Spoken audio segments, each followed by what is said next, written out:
So anything you can do to save bandwidth is going to make a big difference to everybody and increase the quality of the call. So yeah, we're going to get started real soon once we figure out the stream. So just as a reminder. Sorry, that was my fault. I missed it. All right, Yosha. So just as a reminder, we're going to call up the teams one at a time.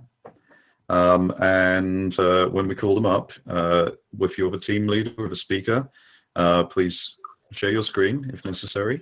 And then as soon as we see your screen, I'm going to start your 3-minute timer. I'll tell you about that. We have a double. I do. Just as a reminder, call up the teams one at a time. And call them up. If you're the team lead speaker, please share your screen. Do you have your? Yosha, you need to mute YouTube. I think that comes from YouTube.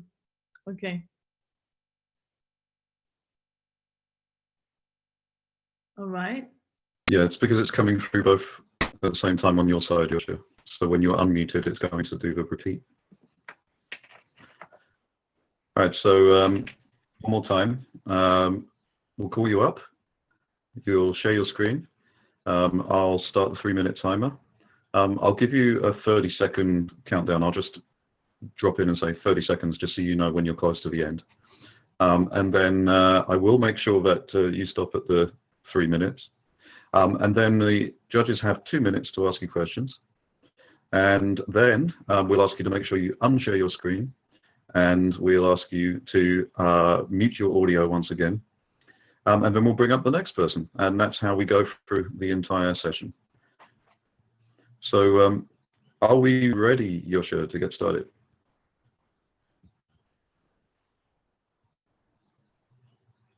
James told me that it's working, Yosha.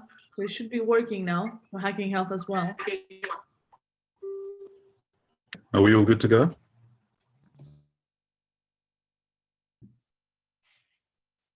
I think he might have muted everything, but we'll see. Okay. All right. Let's get started. It's working. Yeah, it's working. Perfect. All right. Let's get started. So first up from Corona Health, David Lewis. David, are you there?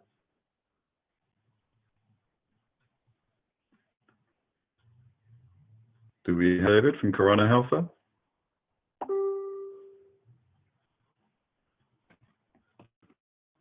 Okay, I'll come back to David. Do we have David Grund? David Grund, are you here? Yep, I'm here. Excellent. David Grund. It's good to see you, sir. If you need to share your screen, please go ahead and do that now. Yes, please. One moment.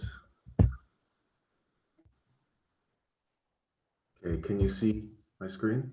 It's just starting up. All right, it's there now. Your 3 minutes, David, starts right now. So we're in a situation that's having us all stay at home, which has resulted in an exponential increase of our digital habits. We're using social media more. We're using media streaming services like YouTube, Netflix, and the like, and also virtual communication tools like Zoom, WebEx, and the like, while we're also trying to stay socially connected with others while physically distancing. All of this has a direct impact on everyone's mental health and well-being, emotional well-being, but in ways we aren't currently able to measure accurately. The challenge we face and the questions that we asked ourselves since we have these digital habits and they affect us each individually and uniquely, we ask these questions: how do we increase our awareness on the correlation between our habits and the digital habits and the mental health and emotional well-being? How do we educate ourselves about the potential impact of our digital habits? How can we check on the impact of our current digital habits? What can we do if we need immediate assistance? And where can we get more information to help manage the impact of these digital habits? What we did is we came into the hackathon with an already preconceived idea. During the first day, we had to extensively research the impact of digital habits, and what we found that there were no conclusive findings and even some contradictions. So we shifted from creating a minimum viable product, a demo, to the creation of the key elements of a revised solutions, and we came up with a new MVP. What we decided we will do is create a website with the goal to educate about the potential of impact of digital habits, increase awareness of the importance of knowing the influences digital habits can have on mental health and emotional well-being, enable people to instantly check the impact of their current digital habits, inform about resources to manage digital habits, provide connection to professionals for immediate assistance, and offer a service in the future to continuously monitor individual digital habits and provide actionable insights. I'm David. This is our team. I'm the team leader, chief patient, and I'm responsible for strategy and innovation. We also have help from mentors. What we need now is partners for research, for the research on the correlation between digital habits and mental health. Business model development, we have some ideas, but we need some help in developing it further. Admission potentially to an accelerator program, supporting and refining the MVP, launching an MVP beta, and funding to found a startup. Thank you. Excellent. Thank you so much, David. You managed to do that with 5 seconds left. All right, Judge, you have 2 minutes, so would you like to ask some questions?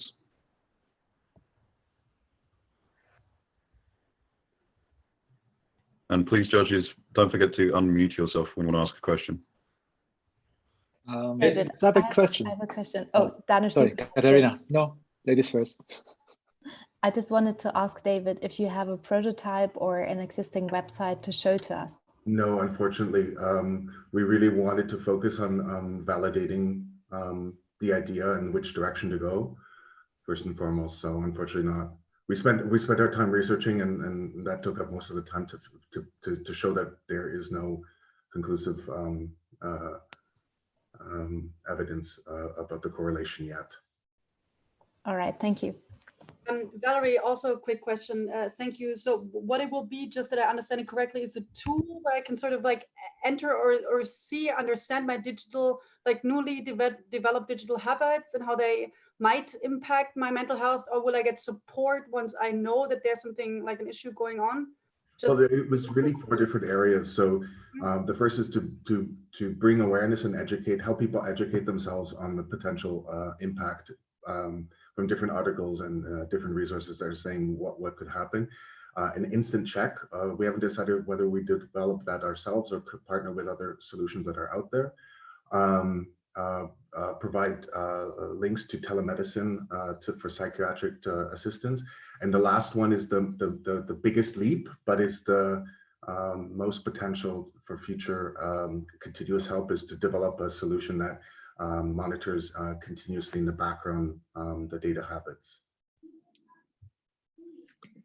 We have time for one more quick question. Do you have a specific use case for your technology or your product idea? What, for example, very specific, would it be useful for? That's a good question. We were thinking of how to help avoid or manage addiction to digital gaming, or addiction, basically. Okay. To digital resources. Thank you. All right, David, thank you so much. Excellent, good start. Go ahead and mute yourself, sir. Yep. Appreciate you, thank you. So we're going to try one more time just to see if Luis is here to do his pitch. If not, then we are going to move on. I do not see David appearing. So next team up is led by Karina Kunze. Karina, are you here? Yes, I'm here. Excellent. Karina?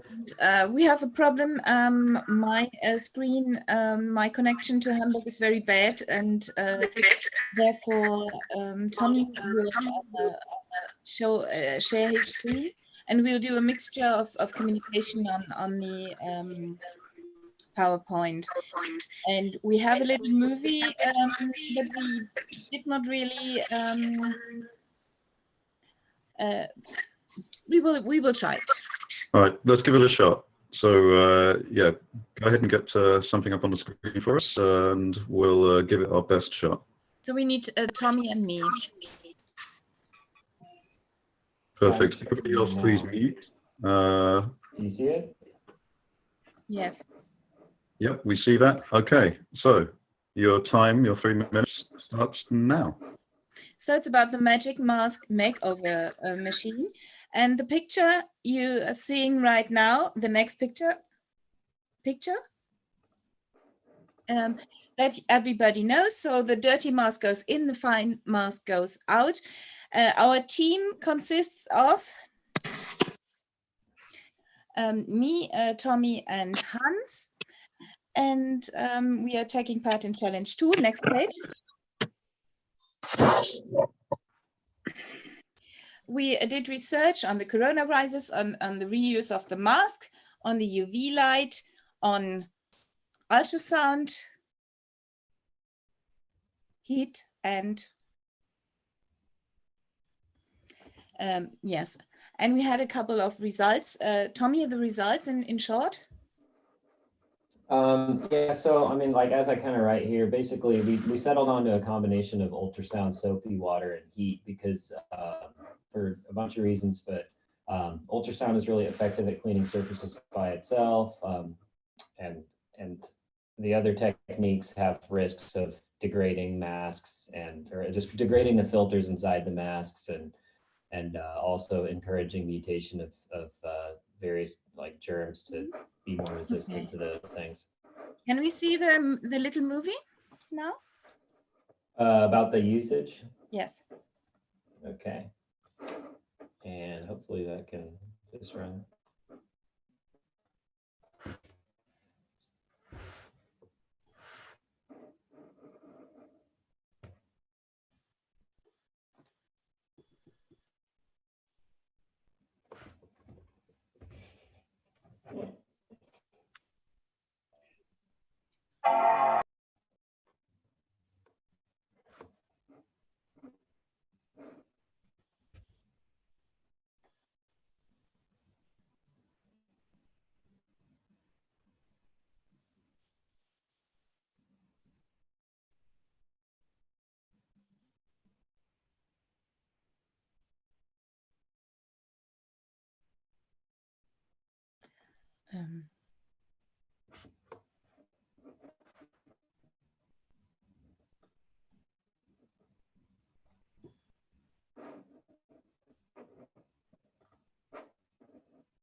Oh, I lost the PowerPoint. Okay. We did a little user story as a movie, and that was obviously not the one, telling how a nurse or how a doctor used the thing. Okay, you're out of time for the moment, but if you want to leave your screen up, maybe towards the end of your presentation, maybe the judges can ask you a couple of questions during the 2 minutes that will help you to explain a little more. Judges, do you have a question at all? I have a question. So your solution is based on ultrasound, right? Yes. And how fast can something like this can be developed by ultrasound? Do you have any research on this? Can you use usual components, or is it something very specific that have to be built up for this? So we already have this prototyping, and the requirements and questions are on the way. So we have a third participant already required.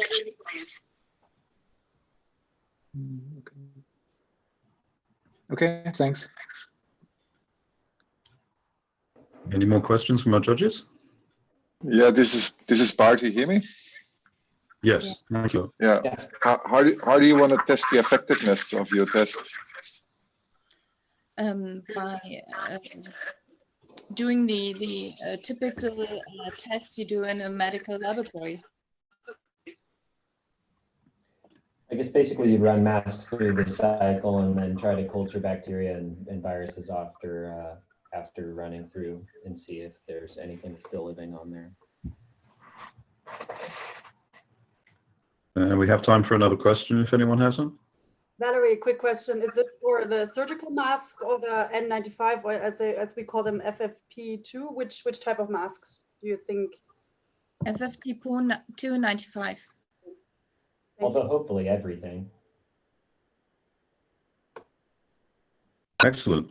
All right. Thank you so much, Tommy and Karina. Tommy, if I can ask you to stop sharing your screen, and if you can both go on mute and stop sharing your video, that would be awesome.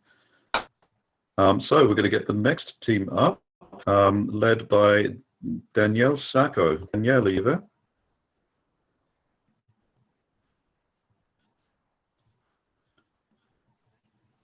Do we have Danielle?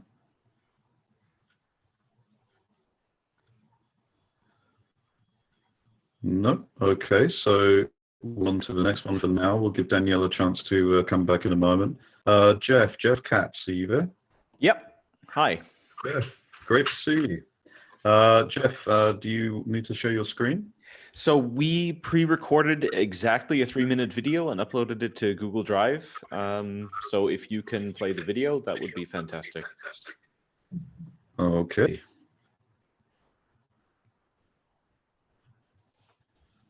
And we'll let the powers that be do that. I will share it in a moment. Hold on for a second. Thank you, Yosha.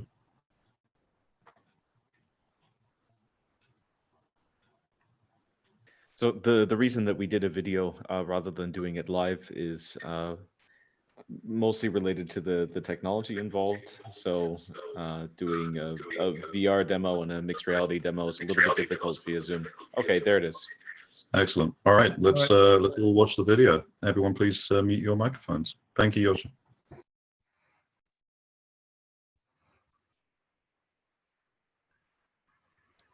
There's a voiceover on the video. Can you turn it up? We can't hear.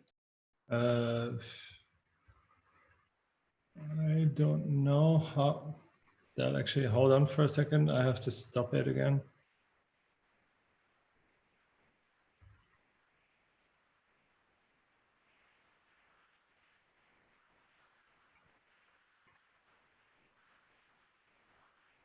Otherwise, I'll try to do it. Hold on.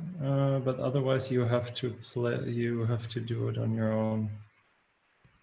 There should be a way where you can share the computer sound.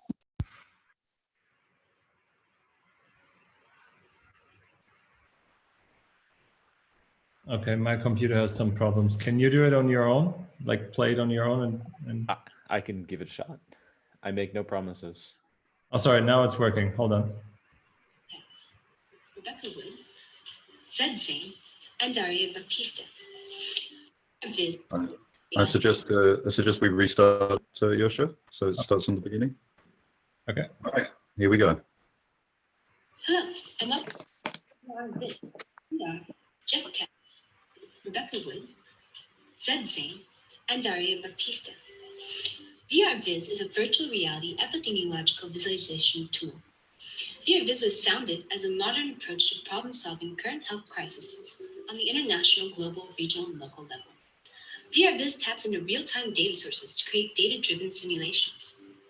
On the international level, VR Viz is capable of tracking epidemics in real time, allowing for epidemiologists to track outbreak spreads and input mathematical simulations to predict areas which will most be heavily impacted next. This COVID-19 simulation shows the outbreak path starting from day 0 in Wuhan and continuing into other immediately affected countries. Visualization of spread and its predictive path can be an investment tool on the global and national level for health scientists to convey policy-influencing data to government officials and policymakers. It can be used to aid in drafting lockdown guidelines and protective measures for identifiable vulnerable regions. Furthermore, users can also use real-time data and simulations on the regional and local level to show hospital ICU bed capacity. Predictive modeling can also be used in the software to identify which hospitals will be harder impacted and in need of more support. This predictive modeling can make it easier for health scientists to convey best resource management so that hospitals can be best supported according to need. Additionally, on the local level, needing to go to the ICU COVID treatment can quickly assess which hospital ICU nearest to them has the best capacity for treatment. This capacity, for example, could show bed capacity, it could show ventilator capacity, among other things. With visualization software such as this, healthcare scientists can easily convey to policymakers on also the regional level to understand how to best manage their resources. For example, in Germany, a resource manager could look into each of the regions within Germany and determine where to best the ventilator stock so that hospitals most affected by the outbreak can have the best chance at fighting and treating those who come into their units. Additionally, predictive modeling can be used at this level to determine which hospitals will next become hit the hardest. And also, on the patient level, those at home thinking they have symptoms of COVID-19 can also look into predictive software that's provided into the application to understand which hospital can treat them best. Thank you again for your time. We are VR Viz. Excellent. Thank you. Joshua, screen. Super. Hopefully nobody was traumatized by the floating COVID-19 bouncing up and down in front of them. Judges, does anyone have a question for Jeff? Yeah, this is Danush. Jeffrey, just a question. What is the value for having this information on a VR than compared to a website? So what do you think makes more impact? Yeah, so it's exactly about making that impact. So when we first started the project, the idea was to show a lot of different data sources at the same time. And in VR with 3 dimensions plus time, it's easier to see the correlations and impacts. But after talking with our mentors, we learned that actually it would be really useful for epidemiologists to be able to interact with the simulation in real time, to be able to go and say, okay, over here, the spread rate is now higher. This country has closed its borders, and it's hard to convey in video, but the interaction in VR or mixed reality is very intuitive and easy for people to do without being trained. This is Felix. I am wondering, you're targeting towards professional epidemiologists or also to maybe other scientists that do not have the professional epidemiological background? So from a business model perspective, we didn't think too far into the target. I could imagine that it could be useful in many different branches. Jeffrey, one more question from my side. So which kind of data sources have you considered to include in your research? Meaning, when you start to simulate how the epidemics would grow, do you have any specific data that you have in mind to include in your data sets? So I would actually defer to Rebecca here. Rebecca, are you in the call? Yes, I'm here. Can you guys all hear me? Yeah. Okay. So yes, for the data that we use primarily, as well as Johns Hopkins, who have a wealth of big data sets for up-to-date information on the outbreak and on its spread. So this is information such as ICU, hospital bed capacity, number of cases by region, number of deaths by region. And sources are continually updated every morning and sometimes also like twice a day. So in this way, we have a very robust data set that is easily accessible. And also in terms of the first question for the value of the VR software versus a website, the idea is that often health scientists have trouble conveying the importance of their findings or what their findings mean to other policyholders who are making decisions. And so the idea is that this is a software that can be much more interactive and intuitive for someone who's a non-scientist who wants to understand what do these results mean. And it's easier to visualize when you can actually see a globe and see the spread for someone in another country to say, okay, now I can see that my country is going to be hit next, and this is why I need to implement these lockdown procedures or implement these allocations of resources in a way that's much more helpful for a non-scientific background than graphs and data and websites. Super. Thank you, Rebecca. Okay, we're out of time. Thank you, Oh. Jeff. We need to move forward, but we're just not quick enough. Sorry. Ask your question in private chat, maybe. So let's move to the next. Is Matthias Bachmann on the line? Hello, Matthias speaking here. I will share my screen. Please do. And once I see it up and running, I'll let you know that you're ready to start. Can you see my screen now? Just starting up. Bear with us a second. All right, it is there. Matthias, your 3 minutes starts now. Great, thank you. So we started in the challenge 2, protect healthcare workers, and our project called Safe Mask. Wait a moment. My mouse is not here. So what we do? What we do is helping hospital procurers to filter fraudulent suppliers for medical person protection equipment. It's FFP2 and 3 mask, for example. So it's a pure volunteer community work to collect and validate the supply data and then automate that with artificial intelligence. So it's pure open data and open source. I want to show you how we grow up the last 4 weeks. So we started in March 18th with 3 people.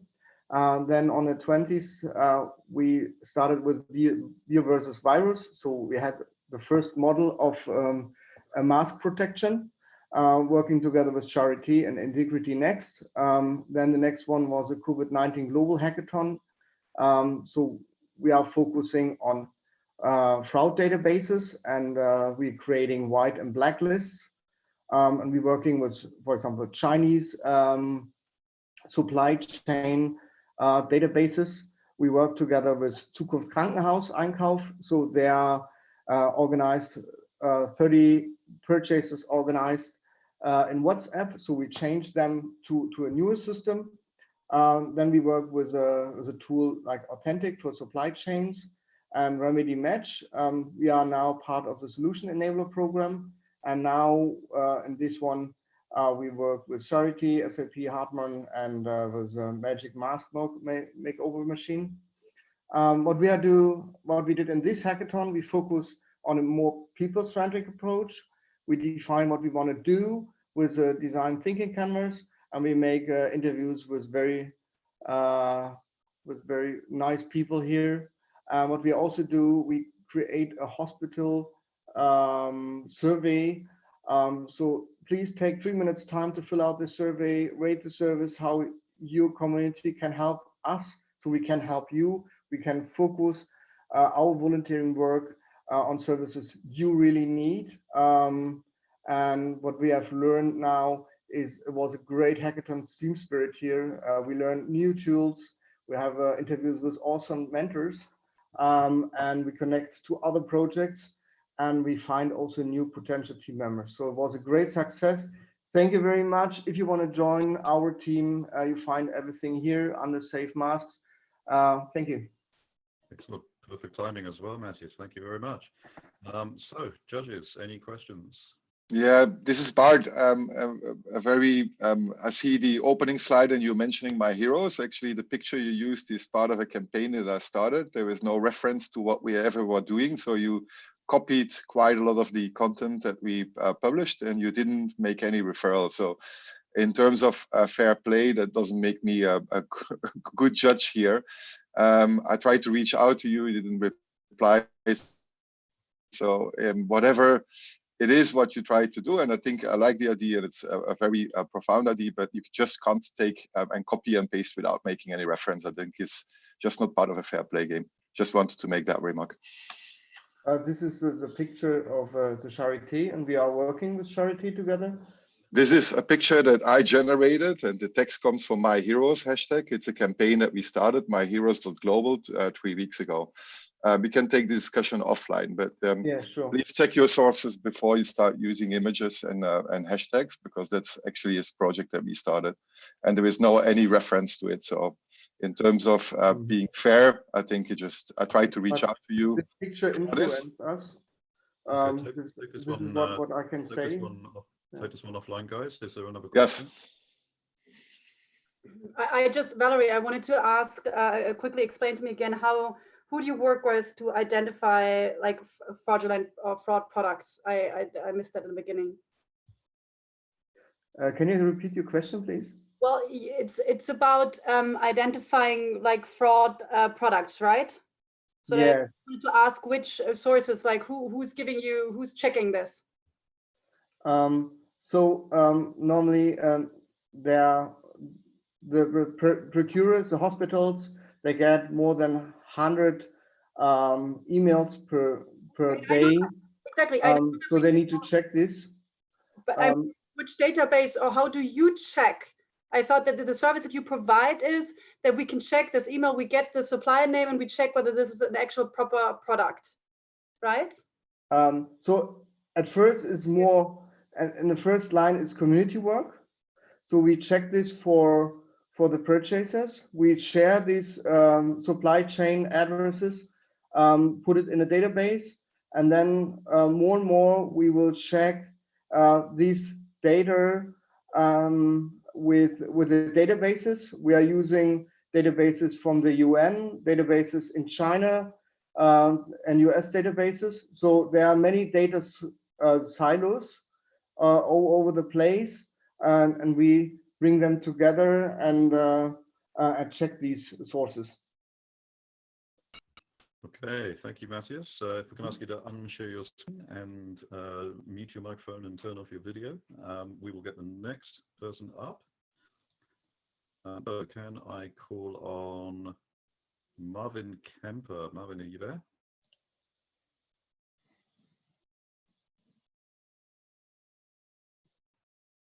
Do you have Marvin Kemper?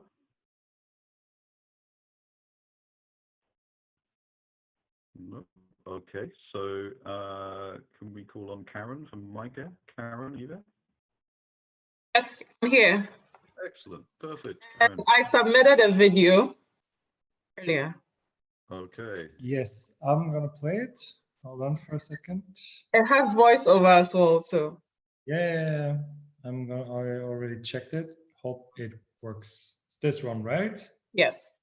All right. Okay. All right. Thank you very much.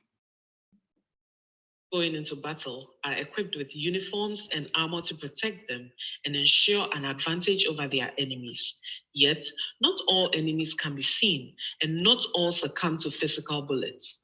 Long after war's end, soldiers are known to present with varying degrees of post-traumatic stress disorder, PTSD, which affects their quality of life and could lead to recurrent illnesses, isolation from community, and suicide in some cases. Healthcare workers at the front lines of fighting COVID-19 are similar to soldiers in the thick of battle. Where lucky, they are equipped with masks, face shields, and gowns, the physical bullets, but have inadequate defense against the possible effects of the trauma being experienced daily in their work. A quick survey of some healthcare workers showed that they are exhausted, sad about losing patients and colleagues, and worried about inadequate protective gear, all of which adds onto the usual stress of their work. How can hospitals and governments ensure that the total well-being of the healthcare worker is not neglected while they work hard to defeat this common enemy? Enter MyCare. MyCare is an AI-based app which the healthcare worker downloads on their mobile device. It collects valuable data about the user's physical, emotional.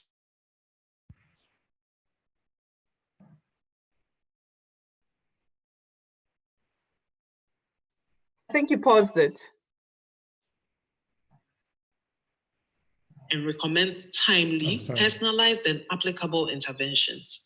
Following check-in prompts, the user answers short standard questions based on which a secondary assessment may be recommended. The secondary assessment does a deeper dive based on selected questions from standard psychological skills like the ERI and PSQ skills, which score the responses. Interventions are then tailored for the user based on their score. The interventions are personalized and may include linking to guided meditation sessions, forwarding off a request to protective gear registries, connecting to free psychotherapy sessions, connecting to a colleague support group, alerting a designated friend, or as simple as automated prompts to take water breaks and do breathing and stretching exercises. My Care differs from other wellness apps in that it is strategically designed with the healthcare worker and their unique challenges in mind. Some nurses and doctors who were asked said they would use it because they understand that their well-being has a direct impact on their patients and it would make them feel heard and understood. They particularly liked having reminders to breathe and drink water and prompts access to help. The overall benefits of this app include early detection, intervention, and long-term follow-up, preemptive protection of the total wellness of frontline workers, which will lead to increased trust in management, improved short and long-term work output, and better patient outcomes. The entire idea was developed during this hackathon and leaves room for software developers and further research to make it ready and available. Thank you. Excellent. Thank you very much. Do you have any questions? Yes. How are you protecting the data that you're collecting, and who owns those data? Thank you for the question. So this was a quick primary survey that we did of some colleagues that we know personally. So my team member and I, and also we based this on some research that has previously been done as well about the effects of stress on the healthcare worker. Yeah, I basically conducted like a very small focus group with nurses who have been shifted from a normal station to a corona station currently. And I talked to them yesterday, and I also asked physicians that I know what they would like or prefer in an intervention. So yeah, it's also like we use participatory design approaches for that, because we don't want to entitle someone to an intervention that we think is great, but we wanted to hear from the actual affected people what they would wish for in an intervention. We have time for one more question.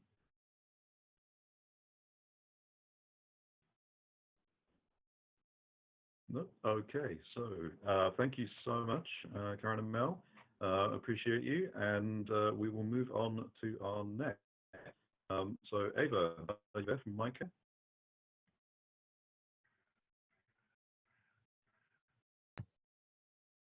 I'm here. Excellent. Hi, good to see you. Yeah, good to see you again. Yes, Yes, I'll do. Just let me. So.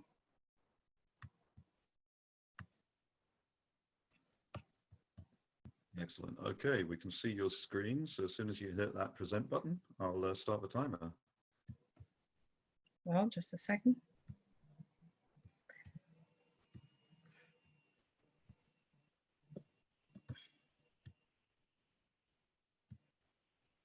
So, okay, your 3 minutes. Yes, thank you. So I will pitch on our hotline. It's a video-based hotline for mental health support, and it will be challenge number 5. The idea, well, I'm sorry, I cannot move forward. So, okay. So the idea is actually hacked out of a broader and another concept, background concept, which me and my co-founder Julia have been working on this like the last couple of months, and then came Corona, and so we came up with this Corona hotline with the support, voluntary support of colleagues and a network of psychotherapists, and of course of other software developers, to challenge the mental health consequences due to the outbreak, which actually it involves all the citizens. They are, since the famous, perhaps latest since the famous speech of Angela Merkel, they started to feel uncertain and perhaps of feeling being overwhelmed, out of the feeling of losing control, and feeling helplessness about a situation which can they not control. But perhaps the most, the one group of one target group, which is very much exposed to stress due to this recent pandemic, are the healthcare professionals, because they not only deal with normal feelings like fear of infection or like the whole community has, but also with extra fear of stigmatization due to treating COVID-19 patients, or have high overload of work, or have anger, or even fear, or to speak out, or perhaps if it comes to a triage, also moral dilemma. So what we did is that, especially for this group and other stress groups which have no time to run after support, we built this hotline for instant mental health support, which is actually a digital waiting room. So it is bringing the instant help to them instead to letting them go to the help or to the real waiting room. And it is secure, it is fast, it is confidential, and it is free of charge, because it is made also possible through a network of professionals, psychotherapists like myself, and who understand the imperative of social distance actually as an imperative of social solidarity. So how it works. It's a digital it's a digital room, and it makes possible that it's a barrier free for the user to come inside and not without logging himself, go to a video conference and make a call. Sorry? You're out of time. Oh, I'm sorry. So this is it, but it's of course a part of another mission, which this is what explains the AE out of the problem, which is data-driven psychotherapy, or to transfer behavioral health and putting patient in the center. So yeah, okay. So thank you. Let's get the judges Thank to you ask very you a couple of questions. Yeah. I have a question, Valerie. So you said it's now free of charge. What is your business model like after the pandemic? This will obviously also be a good resource. Do you have any contracts with insurance companies? How do you think this is going to be? Who's going to pay for this? So this is what I would have said before. This is like what else? There is also the possibility to combine it with a broader therapy concept, which is traditional psychotherapy, also offered through this network of psychotherapists, which will take part, which will be broader during the next days, as we want to broadcast tomorrow. And it's a live video chat, or actually also self-course trainings possible. At the moment, it is immediately available for private patients, like privately insured patients. And we want immediately to have some cooperation with public health insurance to make coverage of the cost. And we really hope to move forwards during the couple of months, and hoping on some support also from the networks of these initiatives. Excellent. Another question? Yes, Yeah, I this have a is question. Okay. This is Bart, excellent work and right on topic. We found papers as well in Wuhan that 50% of these people are suffering from depressions.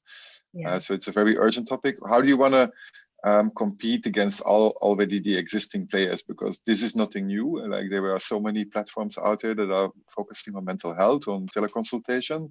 They're also using cognitive behavior therapy by using AI bots. So how are you going to differentiate between all those who already have contracts with insurance and already have a lot of therapists and already have their patient base?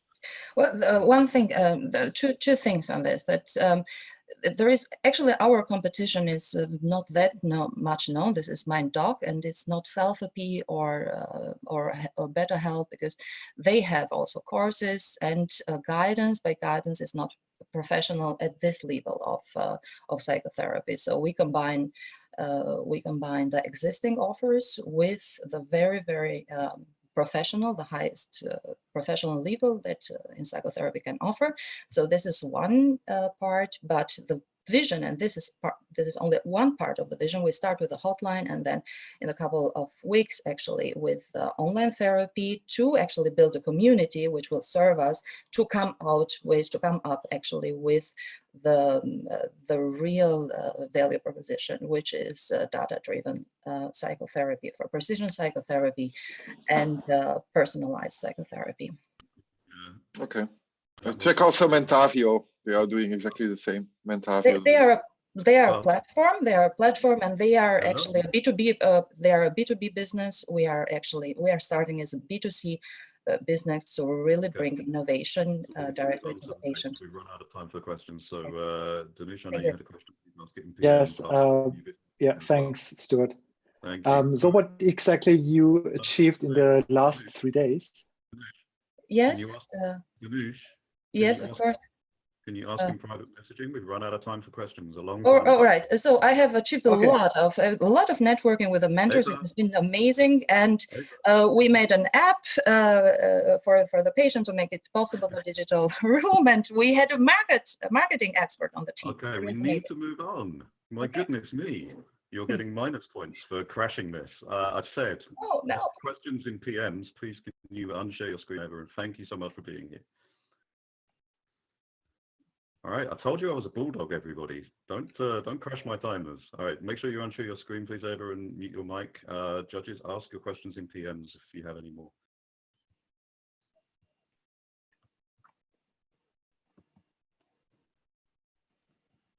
Okay, can you just look over the top of the screen and unshare?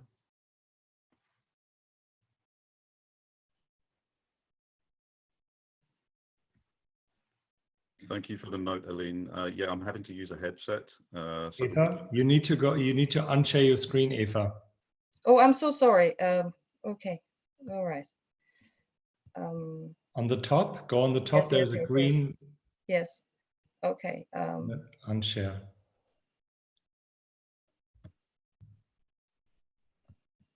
It's still tight and yeah. Oh, I'm so sorry. Is it better now? Now it's done. Excellent. Thank you. Thank you. Sorry. All right. So if you can mute, that'll be great. All right. So next up for Wi-Fi monitoring units, Jean-Pierre Stein. Yeah. Hi. Can you hear me? Yes, absolutely. Fine. I'll come with a camera. Hi. Now you can see me. I'll use some traffic, and I will start a share.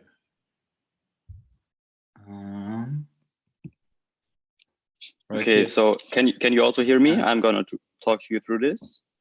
All right, thank you. Yes, we can hear you. We can see the screen. So your 3 minutes starts now.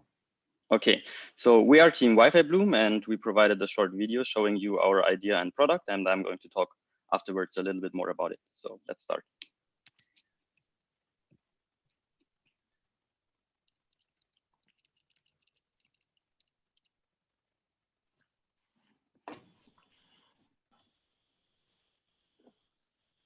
Seems like the audio is missing. Audio is missing. Should I share? Can you play it?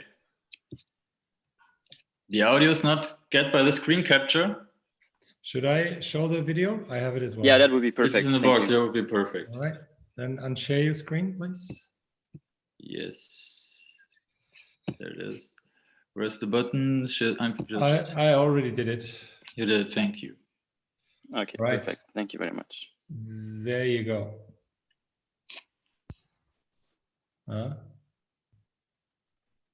Does that work? We took up challenge number 3. Yeah. We conceived a device consisting of a battery, a Wi-Fi module for monitoring, and a SIM card module, which we all packed in a device in a box called Wi-Fi Bloom. A Wi-Fi Bloom can be set up at any public space, especially in parks. Keep track of social distancing is applied. The Wi-Fi monitoring will find out how many Wi-Fis are in a certain area. And if too many people are there that social distancing cannot be applied, it will send a signal to a server. All data gathered is, of course, anonymized. This is the front end. It's a heat map which shows Oh, you just muted your audio, I think, Joscha. Click on them. Like a Mauer Park, you see a graph, how many people have been there, and you see a risk score, which can be estimated by analytics and other professionals, so the common police officer can read it. Another important feature is the group compositions. You see the size of groups and the counts. If you see huge groups, we definitely have to take measure. And we get an alert. So you see what happened, Volkspark Friedrichshain, and click on there, and we see a spike. And the risk score went up. Maybe some police officer should go there and see if social distancing is kept.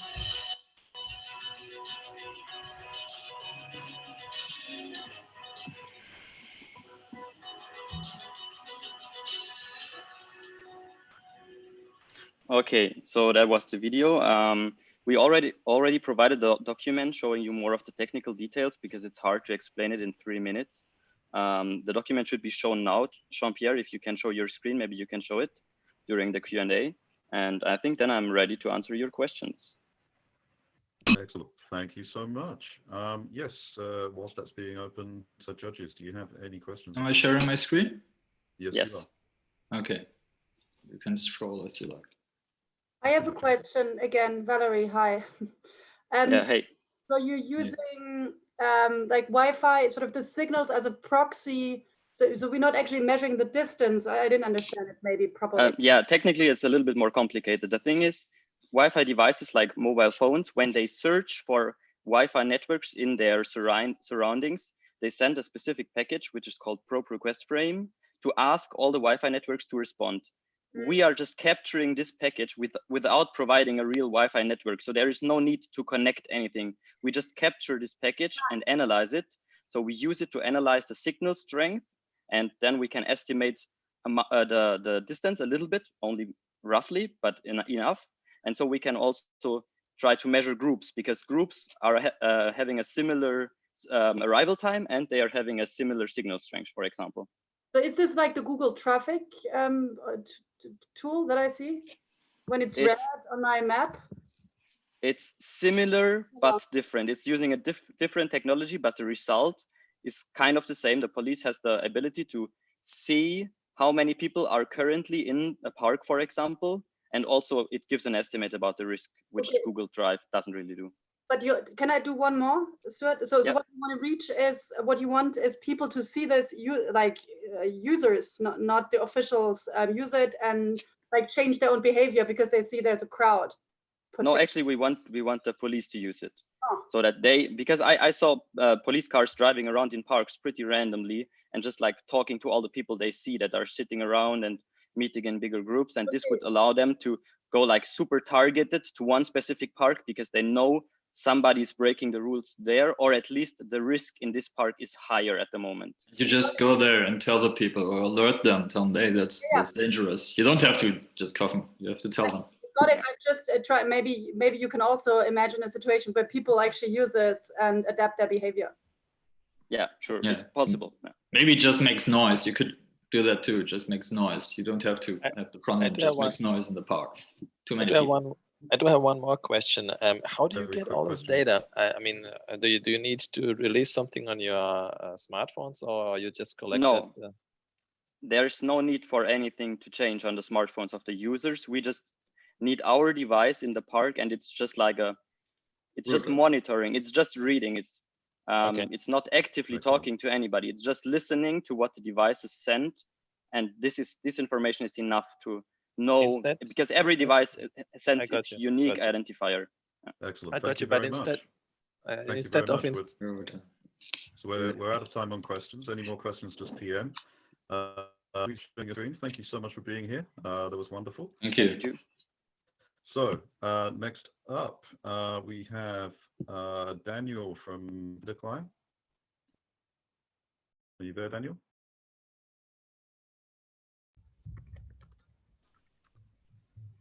No. We'll go to Praveen Kumar from Hackathon.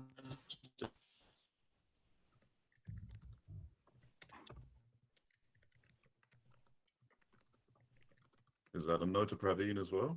All right, we're going to go for a free-for. Third time, Jindana message. I'm here. I can see you. You're right. Would you like to share your screen? Thank you. So hello, everyone. I will go through the pitching and my colleague Haris will share the screen. So Haris, please start sharing. Yes, moment. Once I see that up and it's working, Okay, I'll and start your presentation. timer. I will start presentation as well. All right, we can see that. This presentation. Excellent. All right, your 3 minutes starts now. Thank you. So pandemic outbreak affected everyday activities all over the globe. The situation is same in Bosnia and Herzegovina. Every day, number of infected people increases. Strict preventive measures made basic daily activities impossible. People all over the country are facing with ban on movement from 8 p.m. until 5 a.m. Already infected, self-isolated, and people who already suffer from certain chronic diseases are not allowed to go out at all. Same measure is applied to people who are 65 years old and older, as well as for children under the age of 18. Since they are not allowed to be outside, they are unable to do shopping and procure basic items for them or their families. In Bosnia, we don't have developed system for online shopping, which makes buying food as vegetables and fruit impossible. What is even worse is that there is no option of buying medication online. This situation motivated us to develop an application, Pandemic Helper. Currently, there are many volunteers trying to reach out to those people who search for help. Pandemic Helper is created to connect people who are in high need for help with volunteers ready to help them. Pandemic Helper is suitable for young people, older people, as well as for already infected people. It's easy to use and doesn't require many steps to be taken to get your order. Since more than 19,000 people lost their jobs due to the outbreak in Bosnia, we enabled option of giving an extra fee to the volunteers. Since the state is not supporting people who got layoffs, we wanted to provide some kind of help to them with this option. With our app, we are supporting measures as social distancing with having less people outside and promoting preventive measures on our landing page. With credibility our company has, we are able to promote application on our website, but also in other most popular media in our country. We are a team who is working in the same software company, Atlant BH, which is based in Sarajevo, capital city of Bosnia and Herzegovina, together with other 100 colleagues. We are delivery manager, UI UX designer, and software engineer. Our contribution started with making a COVID-19 live map of Bosnia and Herzegovina, which is showing number of infected, cured, and died people, and continued with this platform. We started working on the concept and development last week, and the opportunity to participate in this hackathon motivated us to push ourselves harder. We don't have a business model for either of these applications. We are doing it for our country. With no possibility of online shopping and difficulties in getting help in another way, this application will be live from next week. However, our development doesn't end there, since we have ideas for adding more features and options. Also, there's huge interest in our company for improving the application, so much bigger team will continue working on it after the hackathon. Application is also suitable for many other countries who are facing with lack of online options. Thank you.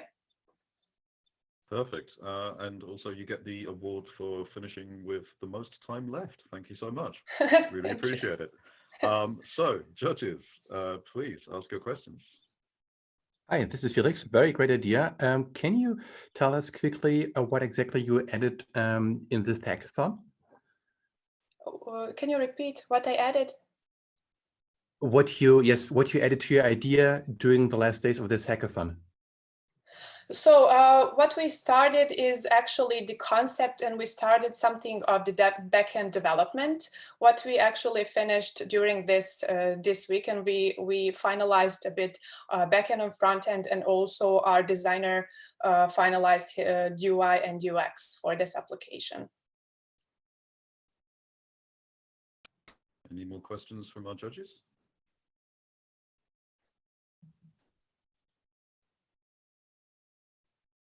Okay then. All right. Thank you so much. Thanks for being here.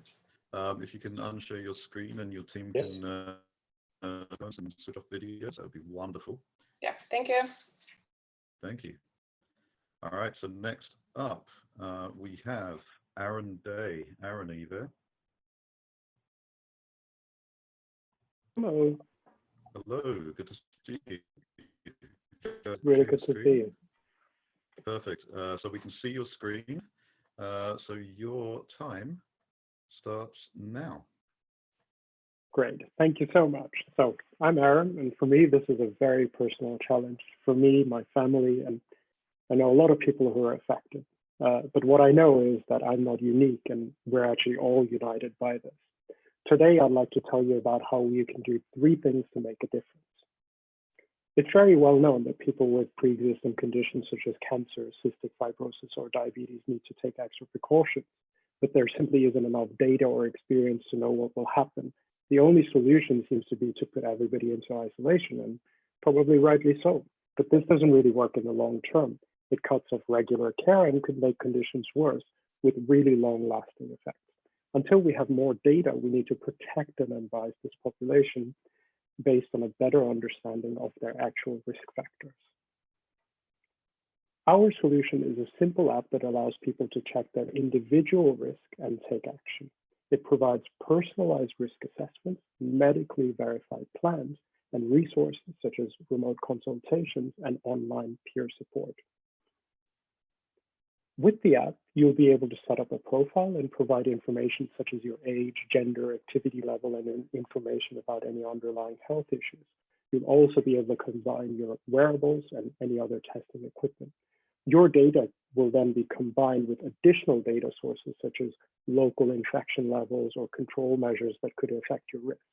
Our platform will then give you an immediate assessment and clear actions. For example, it might be okay to go out today, but not tomorrow. Over time, you'd understand how your health behaviors can impact your risk. For example, if you start exercising more. As we look further, the app and platform will be gathering your data so we can create solutions for individuals, health services, and the community. But what's really important to stress is that access to data is really important from manufacturers to institutions in order to really build up this risk model. As a team, Lorianne, Kat, and I would like to say thank you to everyone who has helped us work through this idea during this hackathon. And finally, we'd like to borrow a little bit from chaos theory and the butterfly effect. We really believe by doing 3 things, each individual can have a profound impact on the health of one and of millions. So check your risk, make a plan, and stay safe. Thank you. Thank you, Aaron. Judges, do you have any questions at all for Aaron? Is there Okay, go on. Sorry. Is there action that needs to be taken based on the data that you collect and analyze? Can you tell the user, do this, do that? Yes. So the idea is, for example, if it's very clear that they have very low activity levels, the immediate action for them could be to start doing a bit more exercise. It's quite a simple thing. There might be some more complicated things. So we use the example of diabetes to say, actually, it's really important that you have a plan if things go wrong, because when things are going wrong, it might be too late. So as soon as you provide that information, you'd be able to see very specific things that you can do.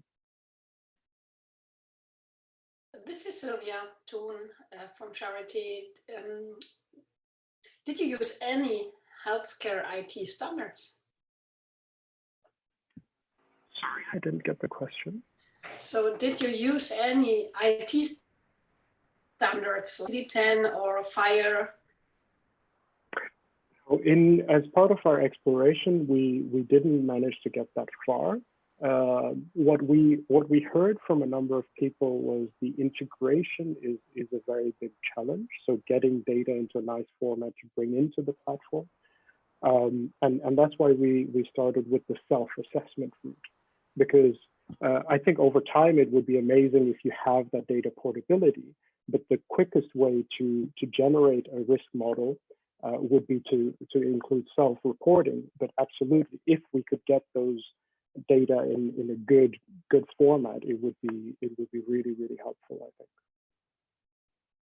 This is Bart, a question from my side. Thank you so much for the presentation. You mentioned several times that getting access to data, open data, is crucial. How much are you giving back in terms of, if you create models, do you share them as open source? Do you want to privatize the findings and make that your business model, or you're going to create an open model? No, actually, I think there's two parts, and thank you so much for that question as well, because one is understanding the risks, right? Being very clear as to how are we calculating your, in this example, a median profile. Well, actually, it combines these and these things. As you have more data points, you might be able to explain in more detail. So I can start doing something. So if we find out air conditioning is bad for you, well, that could come up. I think that openness should be there, so it can also be verified scientifically. So it's not just some pseudo ideas that we put in. The second part we heard from some of our mentors as well is just privatizing data isn't necessarily, it is sensitive, but it doesn't allow people to actually contribute. So the idea would be to protect people's privacy and anonymize that data, but still give access. Because I think, you know, we haven't really thought of this so much as a commercial solution as a social solution. Thank you, Aaron. Super. Thank you so much, Aaron. That was excellent. Can I ask you if you'd stop sharing your screen and mute? So we'll move on to our next. So is Theodora Sadamis on the line?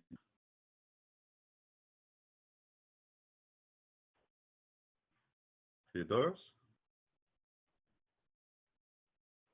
No. Okay. So on to Jim of Positive Mental Health Capital. Jim, are you there?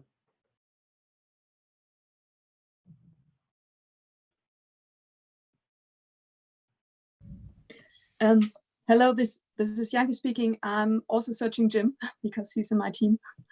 Okay, so if you look for Jim, we'll move on to the next one and we'll come back. Okay. Oh, okay, thank you. All right. So Harmony at Clear, are you there? I am. Can you hear me? Yes, absolutely. Hi, Harmony. I'm going to be co-speaking with Wes, who's also on my team, and he's going to be doing showing the presentation portion. Oh, wait, I just realized my video's not on. Hello. Excellent. So Wes, if you can share your screen. I am attempting to do that now, but for some reason, share my screen. All right, here we go. I figured it out. I have too many tabs open was my problem. All right, we can see your screen. Yep, perfect. So your 3 minutes starts now.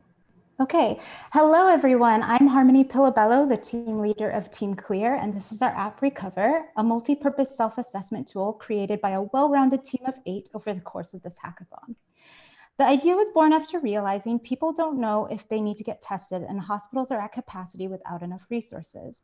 Now, there are already some wonderful apps out there working to address the many issues coming from this pandemic. The problem, though, is they either use difficult terminology that alienates people like myself, they're not easy to use, or they offer singular solutions. I mean, imagine it. As a user, wouldn't you feel empowered and less stressed knowing that one app is tracking your symptoms and giving up-to-date information about your area? So you can look back at any point and say, hey, I've actually been coughing for 5 days straight. I really need to maintain social distance. And I also want to get notified if someone tests positive in my vicinity, which is why in cities like New York, which is currently the epicenter of the pandemic and where I happen to live, we could really use an app that simplifies our life and prevents mild cases from flooding hospitals. But we can still expand this to any city. Now, say you've been logging symptoms, but suddenly have to go to the hospital. Recover allows you to share that information from your phone to your medical professional and also provides up-to-date safety information in your area. Our app will capture a larger group of users because of how easy and visual it is to use. New York is full of diverse people, and we would communicate with them through descriptive icons, easy to read buttons, and straightforward results. So quick recap before I hand it to Wes.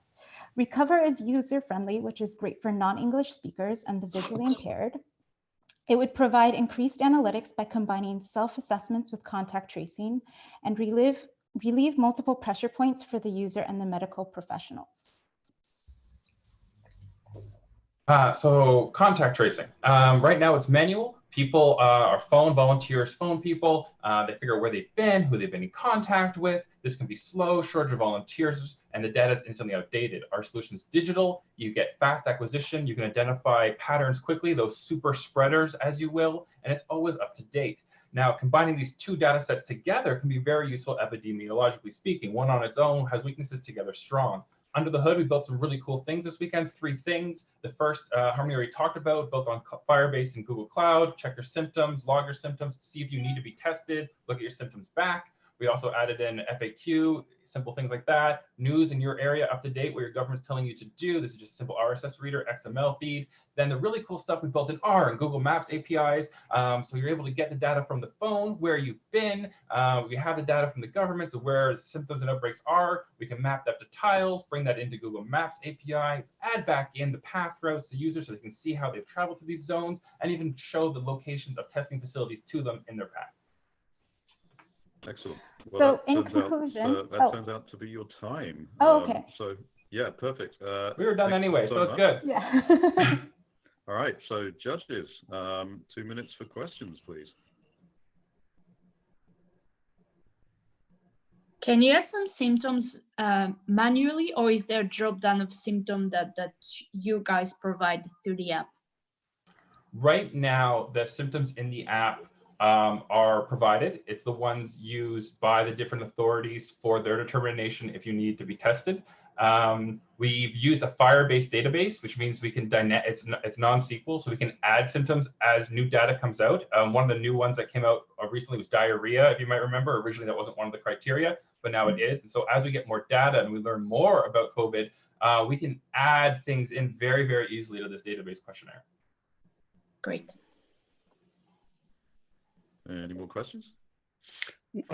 Brahia, once again, which part of the application did you develop during this hackathon? Because this sounds quite impressive. And did you do all of this, or what specific parts did you develop in the last 2 days? Great question, and thank you so much. We did have a team of 8, so we did have a lot of hands on deck. This was all built this weekend. Harmony had this amazing idea. She got us together. She's based in New York. We have people in Berlin. I'm based in Canada. And she had this idea. She doesn't have a health background. She doesn't have a tech background, but we came together and we built all of this in the weekend. I mean, it's got a lot of languages. Some of us were, JavaScript for that cloud platform, for Google Compute, R for the analytics. Like, we're all using the skills we already had, but we built it all this weekend. It's really exciting. And time for one more question, if we have another one from our judges. It's Valerie. I'll pose it later because I'll have a question, but I'll send it in a private message. So thank you, guys. Thank you. Thank you. All right. So in that case, with the Aurora Borealis behind him, I can see that Jim is on the line and ready. Jim, say hello to everybody. You're on mute at the moment, by the way. Hi, everybody. Can you see the screen? We can indeed, Jim. So your 3 minutes Okay. starts now. Okay. Our team want to build hope to fight COVID-19, and these are the team. Every day, we are flooded by images of human misery and tragedy at an unprecedented scale due to pandemic. For many of us, this creates pre-traumatic stress reaction due to the fear and despair before the storm. This storm includes the fear for loved one ending up in hospital and die, the fear for losing job, economic go into deep recession, the fear that the world is ignoring the effort needed to address climate change. Our solution aims to address all 3 categories of fear by creating a platform to mobilize volunteers consisting of medical, psychology, social science student or professional to treat the pre-traumatic stress reaction.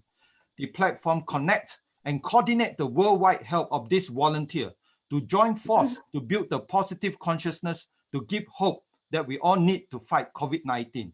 And this is not a one-time platform of current pandemic, but in readiness for supporting humanity to face future world crises such as climate change. We identified 3 categories of people who need help from the volunteer: nurses and doctors, people who send help, people who send their loved one to hospital and traumatized by what they saw, the ordinary people who fear for the future due to pandemic wave, economic recovery, and the looming climate change. Our solution, based on what we did recently at Greece Hackathon, we propose a safe way to jumpstart economy within next 6, not 18 months, focusing on tourism. This will bring people of tourism industry back to work. We call this Jumpstart Tourism Platform. Here, we present how people can contribute to the economic recovery by jumpstarting tourism of their city. We want to motivate people not to feel alone, helpless, and hopelessness, but step forward to help others and economy through the platform. This platform will use gamification concept through, for example, Zoom session. The more they help others, the more they will receive incentive point to help the tourism platform.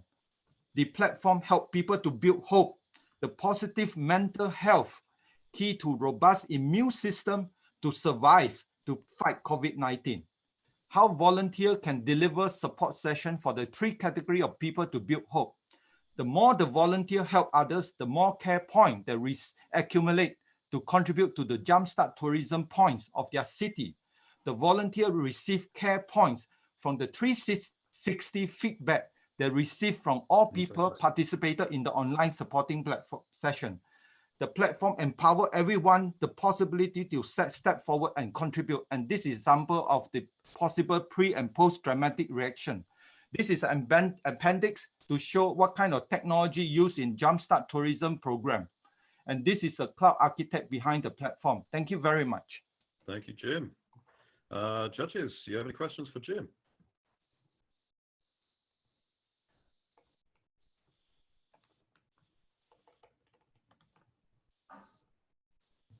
Judges, any questions? Maybe just one question from my side. How much of that already have been implemented? Because you just showed the architecture slide on the end. Would that mean that the system as such have been also implemented over the last couple of days? I think now mostly just a feasibility study, not yet implemented. But the 3D models, the pipeline, how to create the 3D model of the tourism city, that has been done. Thank you. Do you know already where you would start? Which country or which city? We started at Athens. We presented at Greek Athens.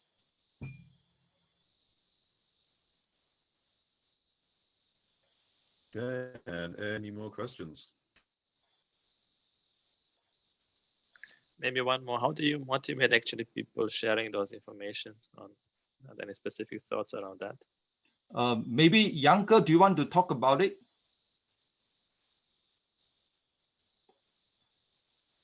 Janke? Yeah, hello, can you hear me? I missed the question, I'm sorry.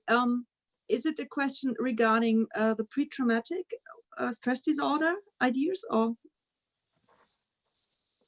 Now, I just was wondering, how would you bring the people on the platform and motivate them using it, to share the data and so on?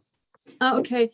Well, we had first ideas of having volunteers like students from psychology students or sociological students or something like this to motivate this group to volunteer, because our feeling is that there are many people who want to help and they feel helpless right now and they want to support, and so this gives them the chance to participate and to feel less helpless in the whole context of COVID.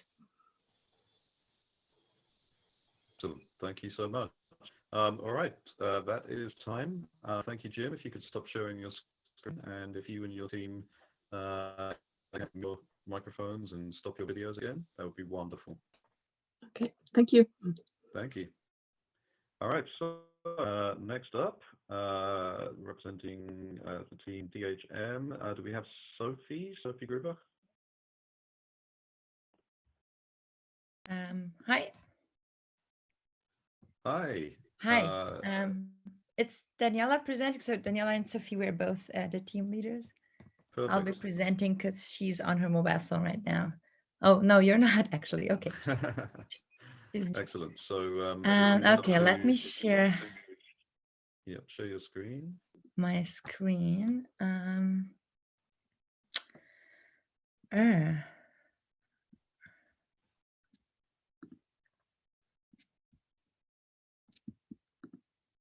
Okay, you can see my screen. Yes, we can. That's a large amount of icons. But okay.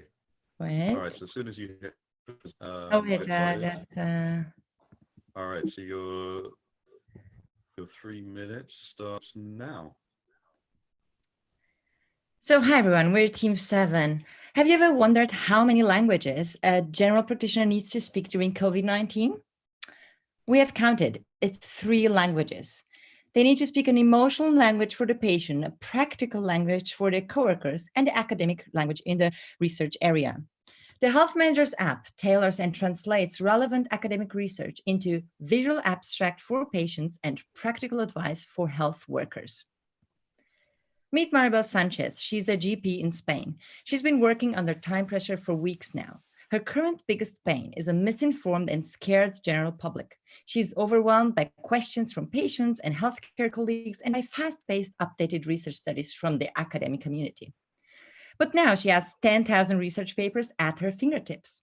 When the 5th patient in a row asks Maribel, is COVID-19 dangerous for my pregnancy? That's what I saw on Facebook and on LinkedIn.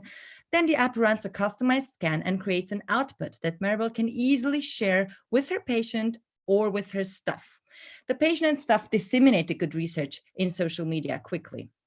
So what happens in the backend? Maribel sets up a profile as a GP researcher or expert, as you can see in our wireframe. The app learns the behavior and search options of Maribel, tailored to her needs and questions, and an academic curator board ensures her the reliability of the papers so she can use it. Our app has 2 engines going on. So the first one transforms text to summary to research posters, as you can see in the corner. And the second engine transforms keywords to icons to 30 to 60 seconds videos.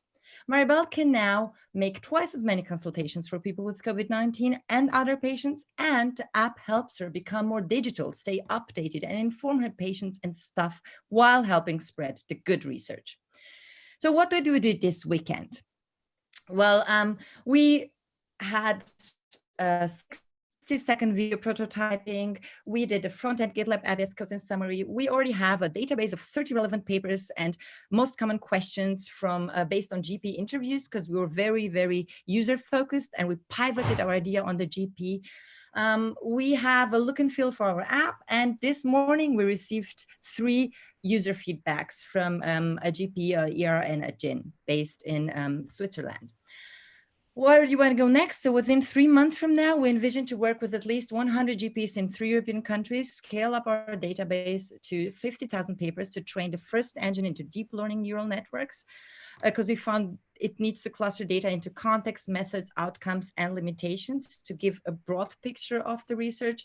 And the second engine needs to be trained to generate visuals from the text automatically. Our unique value proposition is an accurate and empathic curation between researchers and users and developers. So yeah, Laura is our first mentor and supporter. Gandalf followed. So if you're an AI, deep machine learning expert, or can curate a relevant database, then please join our efforts. And thank you so much for listening. Daniela. Congratulations on Gandalf. Nobody's done that since Lord of the Rings. Judges, do we have any questions? Hi, this is Felix. I was wondering, what's the technology behind in order to extract knowledge from your papers and stuff? Yeah, so it's 2 engines that we have. It's a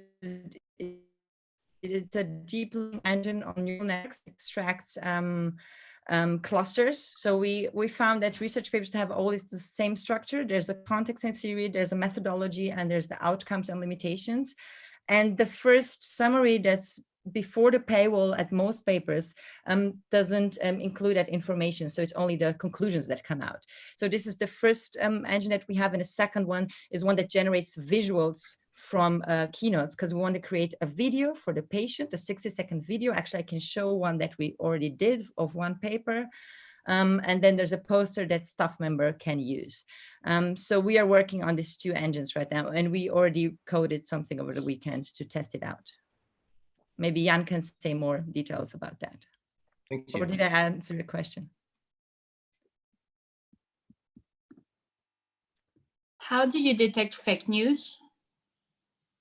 We don't detect fake news. There's a lot of engines out there doing that. That's not what we do. So we are not a fake news detector. We basically curate good research because we have on our curation board knowledgeable researchers. Like now in our team, we had 2 professors from the Bern University that provided a database of 30 relevant pieces of data, are state of the art, they are cited. And also we take bad research, but we put it under limitations, right? So we want to inform the GPs, but also the general public that there is not one truth in research and that you always have to look at the methodology, at the sample, where and when has this, so for instance, for this example, it came out that COVID-19 is not dangerous for pregnant women, but the limitation is that the study has been led with only 9 women 3 weeks ago in China, right? So this is the type of information that we want to provide, and then everyone can make their own conclusions. We have time for one very quick Twitter-style question and answer, like super quick. No? Okay, perfect. A Twitter-style? That's even better. That keeps us on time. Thank you, Daniela. Really appreciate it.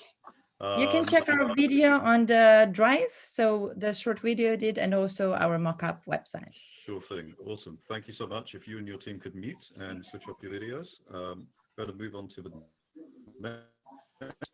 So, if I could ask, is Michel Dildo here? Michel? Yes, I'm here. Excellent. Michel, good to see you. If you could share your screen for us, that would be wonderful. And whilst you're doing that, Wes, thank you so much for that amazing comment. I'm actually waiting to retire. I'm planning on taking his job.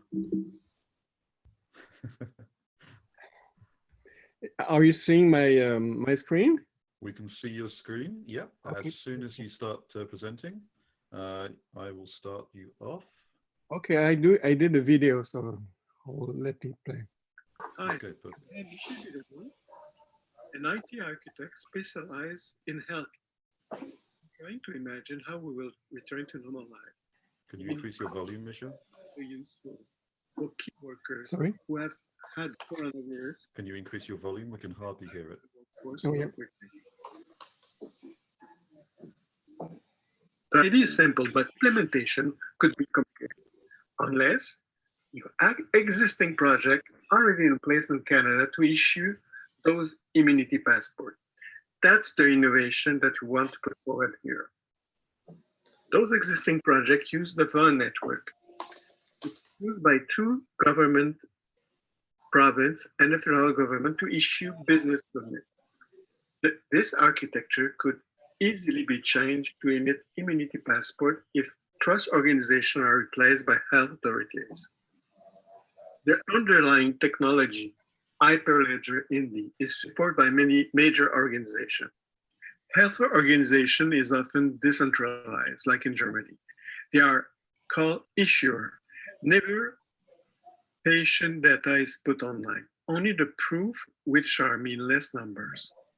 The owner have a copy of the clinical data on their phone, and the verifier uses the proof online to verify that the data shared by the phone user is valid. Now that the technology is there, let's see what we need on the clinical side. The science for the test is not there yet, but we could presume that 2 tests will be needed to be 100% sure that you're protected. The first test is an RNA ID test to assess the presence of the virus. The test should be performed when you are sick. The other one, a blood test, is performed after you recover and tests the level of antibodies in your system. Actual vaccination records are not reliable. They can be tampered or lost. A passport can come in many forms. all options will need to be available. Here, a simple use case. A peer-to-peer validation could be done over Bluetooth, by mail, or by QR code. But here, the user click Explore Nearby, and the citizen identify the guard first. Once that's done, the guard validates the passport of the citizen by checking the proof in the public ledger. And that's it. Thanks to Hacking Health and all the mentors. This is it. So stop. Good. Do you want to add anything, Michelle? Can I ask a question? Sure. Okay, Sure. This is Bart. Thank you for that presentation.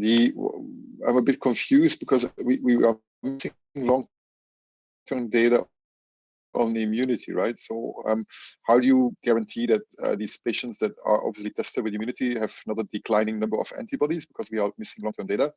And it could well be that these people who have been immune are vulnerable for reinfection later. How do you deal with that aspect? I don't know. The science is not there yet, but I think they should be tested 2 times. So if they are, do we want to make them sure at 100% they're safe for healthcare worker, for example? Those 2 tests need to be done. So if there's data missing, we cannot provide anything except the blood test maybe later on. If the tests were not done when you were sick, the RNA test. So those 2, maybe just 1 test will be okay for seeing my father at the retirement home. The blood test will be maybe enough, but we have to wait. But that doesn't mean we have to wait to do the computer software. Okay. If I can ask you a second question, so why do you want to build this in a silo? Is this information not part of the health record from a patient? It should be part of the health record. It's the blood test is in the lab. It's in the EHR, so it's have to be collected by the health authorities, and then it have to be downloaded in the phone of the user. We have time for one more question, if there's one more question.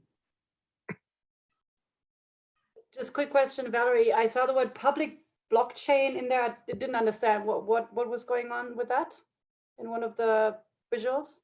It's a technology that make possible that you can have a proof that your vaccination have been done, but it's a proof without knowledge. You don't need the data to prove that it's been done. Mm-hmm. It's a bit complicated. I mean, I do know what blockchain in general, as a lay, I mean, I do know a little bit about it. I just didn't understand the whole technology behind it, but maybe I can read more up about your project. I think in general, your idea is very good and might also be used on different use cases than only COVID immunity. Of course, it could be the basic of a personal healthcare record in your phone. And just to say that I've speak with the developer of the project in BC in the province, and they had the same ideas of doing a COVID immunity passport, and they will provide the code this week to do that. Excellent.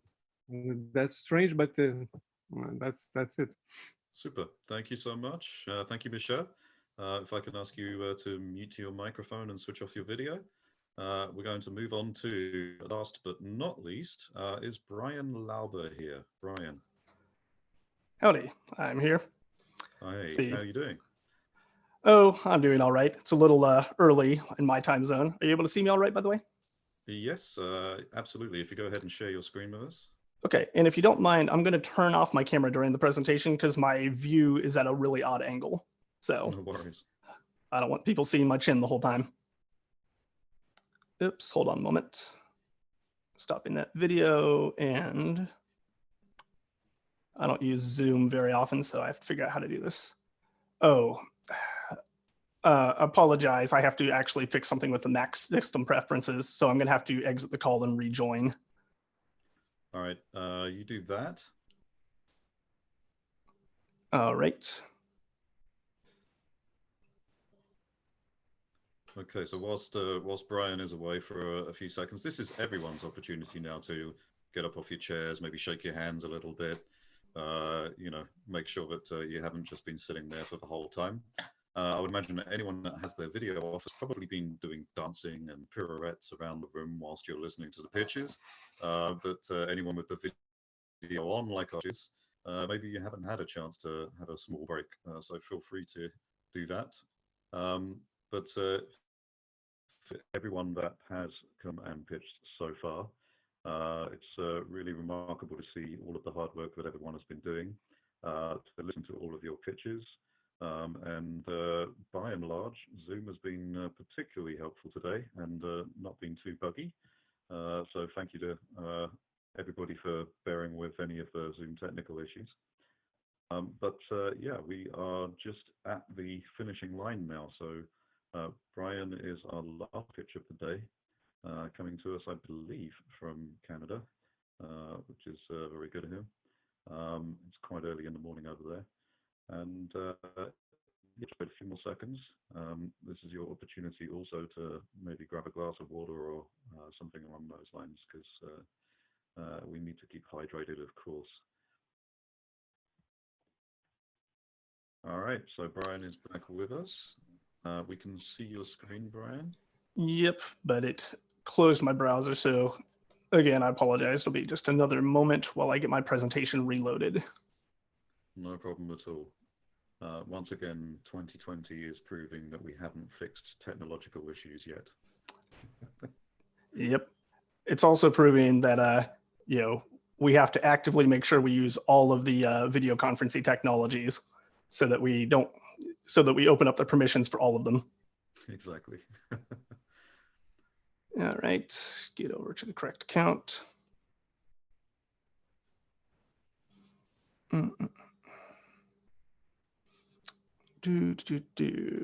Projects.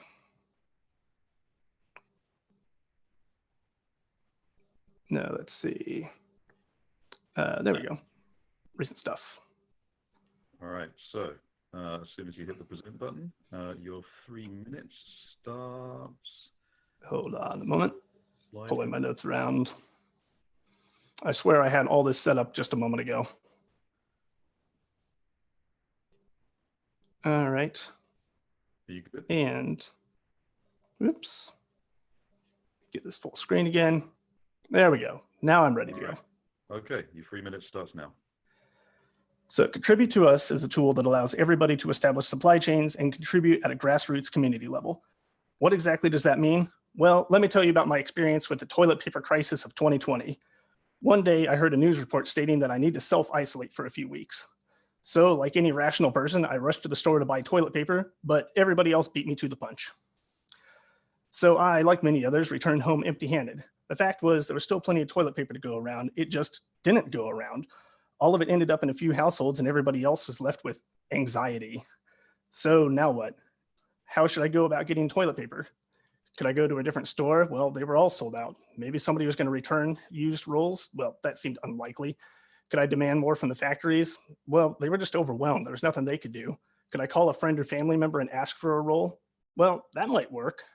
So I reached out to a few friends nearby, but unfortunately they didn't have any toilet paper either. So we decided to finally introduce ourselves to the neighbors, but one of them had some toilet paper, but there wasn't enough to go around. Darn. So we decided to contact our friends and family from out of state. Within 24 hours, my brother Mike was able to find some toilet paper. So he mailed me a few rolls. But of course, so did my brother Mark and my brother Matt. So now I had a surplus of toilet paper, but I recalled that many of my neighbors needed toilet paper as well. So I gave my surplus to them and we all became super best friends in the process. Inspired by this, they reached out to their neighbors as well, and soon everybody was looking out for everybody else. Wow, that was pretty cool. We just participated in the sharing economy through grassroots community supply chain. Now, let's take this human kindness global, but how? Well, if you look at the news reports, there's a lot of scary stuff happening, but a lot of them really just boil down to supply chain failures. And we've just seen what we can do about those. So as we saw, you can't necessarily buy resources when there's a supply chain failure, But what if we just send unused resources directly to the demand? Now, of course, we're already trying to do that, but have you looked at the instructions? They're a little bit difficult to read. So let's make a website with a memorable name, such as Contribute to Us. Sounds good. Next, let's make it super simple for recipients to indicate exactly what they need. Now that we have that, let's make it easy to reach out to friends and family via social media. Hooray, MVP complete, but let's make it better. Matching patrons directly to recipients can be problematic for a few reasons. First of all, recipients might not want to share their address, and the patrons might not know those recipients in the first place. So we can put a collection point between them, such as a school. The collection point can communicate the needs to multiple recipients and collect supplies from multiple patrons. This allows the patrons to contribute, even if they don't know the recipients personally, and it allows them to feel good and reduce their anxiety about the situation. So lots of things can serve as collection points, such as sports clubs, Cub Scouts, the list goes on. But let's look at the outsized impact of this project. At the most simplistic level, this thing is an innovation in infrastructure. But if you look at the impact of this thing, it really touches upon all of these different areas. So it's infrastructure that reduces inequalities, and in doing so, it's addressing poverty, it's addressing health, and so on. Now, there's a lot more I'd really like to tell you about this project. We've done a lot of thinking about this, but we don't have time. But I do just want to touch back to the hackathon challenges and just kind of point out that this idea really touches upon all of the challenges except improving intensive care, because we're getting supplies to high-risk populations, we're getting supplies to healthcare workers, we're emphasizing privacy and making sure that we're not exposing. Yep, I think you get the gist. So there we go. Questions? All right. Thank you so much. Yeah, judges, please. The last set of questions for today. Over to you. Hi, Brian. I would like to raise one question. You're saying it's actually kind of people sharing the information what they got, how many toilet paper in your case, and trying to help to each other. Have you been thinking actually how could the distributors or let's say manufacturers, how could they actually understand where demand is the biggest and to make better distribution of the product instead of relying on the people that they will be willing to share their products? Yeah, so really what we're building is just a very loose framework that you can plug into through several different means. And kind of in phase one, what we're talking about is kind of like direct point-to-point communication. We have people that have a need, like individuals, and they have family members that could potentially supply that need. But as you expand this thing, you can actually have different interesting infrastructure in the middle. So for instance, you might have, if we're talking like post-coronavirus, you might have a scenario where you have like a charity that needs basketballs or something like that. And you want to just contribute to that charity. You don't necessarily need to mail a basketball, but you can have something plugged into the middle of this pipeline, such as Amazon or something like that, that you just give money to Amazon and you then donate the basketball on behalf. Did that answer your question, or did I kind of dodge around it? No, I think I understand exactly what you're trying to say, and this is also one of the way. But you know how the humans are, if they already bought so many products, actually just because they're in a panic, they may not want to share. So that's one of the reason why I raised the question, how could we motivate them to sharing, or can we even go one step before, to see how the distributors could actually to ensure that they deliver as many as required to the product, to the people who are really needed them. Yeah, so the story I told at the beginning actually was a story that happened to my family personally. I wasn't the one in the toilet paper shortage, but my brothers were. And we actually established a network where we did send them toilet paper, and everybody was more than willing to help. And similarly, I actually know some people that are in the front lines in New York, and we did the same thing in our social network as well, where he needed some disinfectant. He communicated with people in New York. That didn't work. The people in New York reached out to me. I reached out to some people in Ohio, and eventually we were able to actually then track down disinfectant and get it to the people in New York. So the fact is, people are actively trying to do this, and having infrastructure to better facilitate that would just enhance a process that is already happening. Excellent. Thank you so much, Brian. If I could ask you to stop sharing your screen. I can try to, but I seem to have lost part of the UI. So give me a moment. You'll find it at the top of your Zoom window if you can find that. I see it. Perfect. And I just mute your microphone and switch off your video. That'd be wonderful. All right. All right. Well, we reached the but judges are away. and they're going to deliberate and cogitate for the next 30 minutes or so. And then we will be returning for the awards ceremony and closing. And that will be back on this exact channel. So make sure you come back to this particular Zoom. And we'll be back in around 30 minutes with the judges' decisions and the winners. So thank you everyone so far, and we'll see you again real soon. So let's meet here again at 3 o'clock, right? Absolutely. Cool. All right. See everyone there. Hi guys, so this is Tom from Hacking Health. So before everyone is leaving their desk and make some coffee, well-deserved coffee, we would like to ask you to actually put all of your cameras on, because we would like to make some screenshots of the Zoom session for our content after the fact. Yeah, that's nice. Oh, you're still there. Great. Thank you so much. Just the snipping tool. That is amazing. Okay.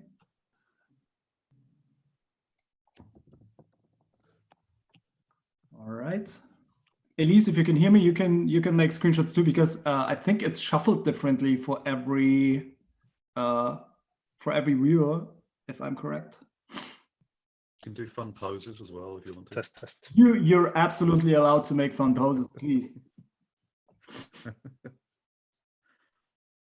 I mean, the video is also going to be saved, so if you want to play some music and dance, I mean, I have nothing against that. All right, 1 more minute. Don't play music on the YouTube, because it's on the YouTube and it might. Right. Yes, content ID. Forget what I just said. Who is not wearing pants today? I am. I mean, you turn your video on. I see you at the very top, but you're not there. Awesome. All right. And in the gap, do feel free to go and watch the Saturday Night Live sketch on Zoom calls. It was from last week's Saturday Night Live, and it's awesome. Oh, you know what? I would love to watch Saturday Night Live, but we're not allowed in Germany. It's blocked. Oh, I'm sure a VPN and YouTube will help you out. Oh, okay. Yeah. All right, so I have a couple.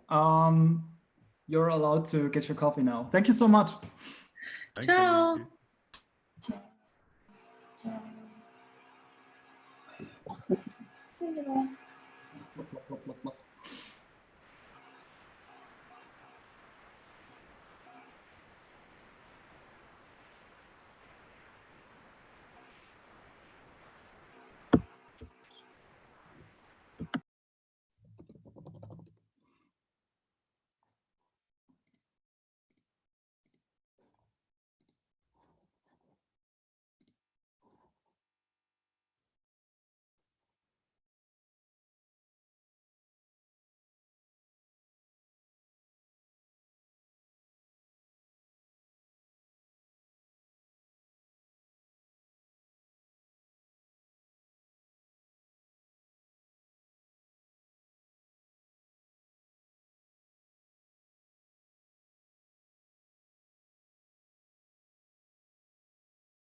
It sounds like the jury might need another 5 minutes or so, so I'm waiting to hear from them exactly when they think they'll be back, but just letting everyone know.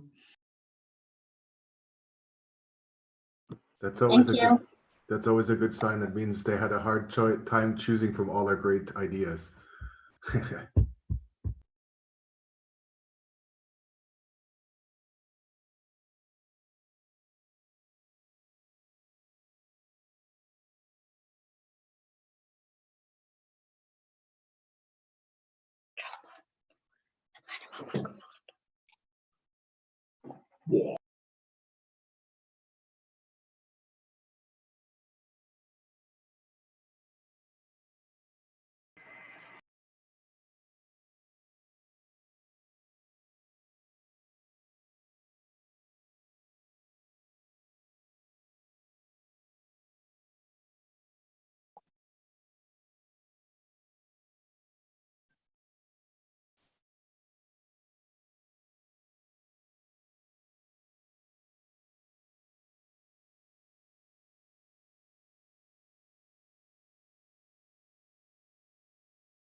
Okay, they've told me it will be at 3:15 Berlin time. So you all have time to get another coffee or something.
No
need to fight about it, no need to shout about it. I'm sick and tired too. We're spending hours searching for better ways of working. It's in me and you. So often taking your side, so often slacking your line, hoping that you would grow and get yourself together. But it was now or never, already long ago.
All right, everyone, I'm told 5 more minutes. I'm sorry. But seems to be a tough decision.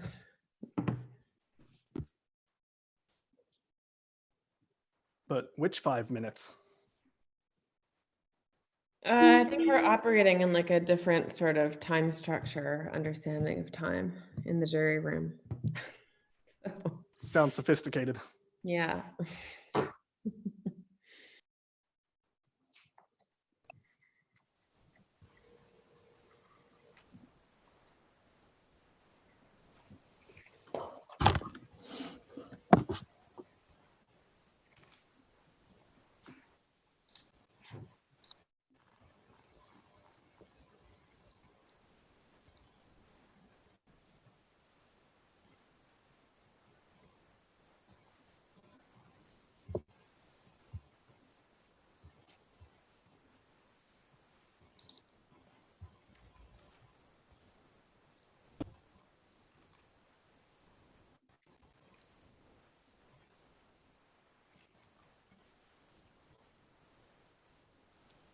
Hi, everyone.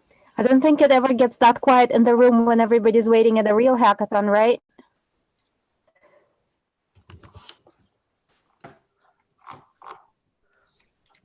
I don't know. It does when you've stayed up all night to go to the presentations.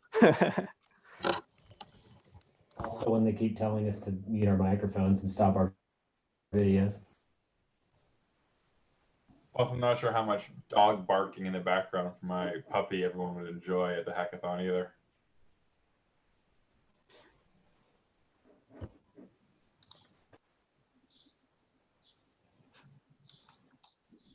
Plus, we were told no dance music, so now we're all just sitting around moping. Dance music, huh? Yeah, someone it was attempted and then Okay. Maybe we could all sing. What are y'all What types managing? of music are allowed, like jazz or something? You have a singing voice? Careless whisper. Yeah,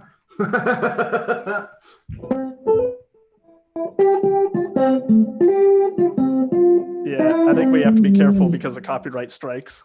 Yeah, we don't want to get they'll demonetized. turn off your for our audio. hackathon. They'll say it belongs to someone else. That could be any song. So what are y'all simultaneously doing behind the camera as nobody's watching? I have some sourdough bread rising, and I'm also soaking some mushrooms for a mushroom soup. I'm eating toast and drinking a cocoa cappuccino. Any other confessions? I'm making some bread. Nice. I'm currently at work and can't focus on my job.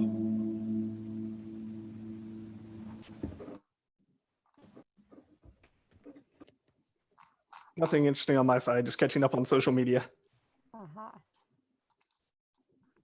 I'm learning all the hotkeys for Zoom. Apparently, you can do spacebar to be like push to talk. Ooh. Whoa. Wow. Whoa. That's actually really right. I need to continue installing the rest of these video platforms. My spacebar activates the camera. Mine doesn't do anything. It activates the last thing that you did, the last action. Oh, is that what it does? Mine's like doing this unmuting thing that if I hold it and then let go, then hold, then hold.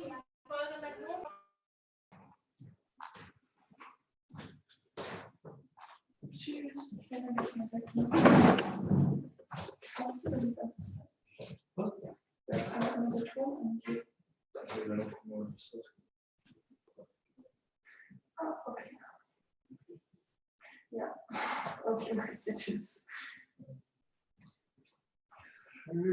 So schlafbar. Dann bin ich gleich kurz weg. Ich habe kein Modus, wir drücken jetzt aus die Ladung. Und dann legen wir die Uhr ab. Und Ja, heute noch ein bisschen die Motion zu prüfen. Du siehst ganz schön schrecklich aus. was? Du siehst ganz schön gestresst aus. Ja, ich brauche keinen emotionalen Support, ich brauche meine Sachen, die ich dann brauche. Ja, du willst vorbereitet Ausdrucken. Soll ich irgendwas für dich machen? Soll ich irgendwas machen? Nein. Sicher?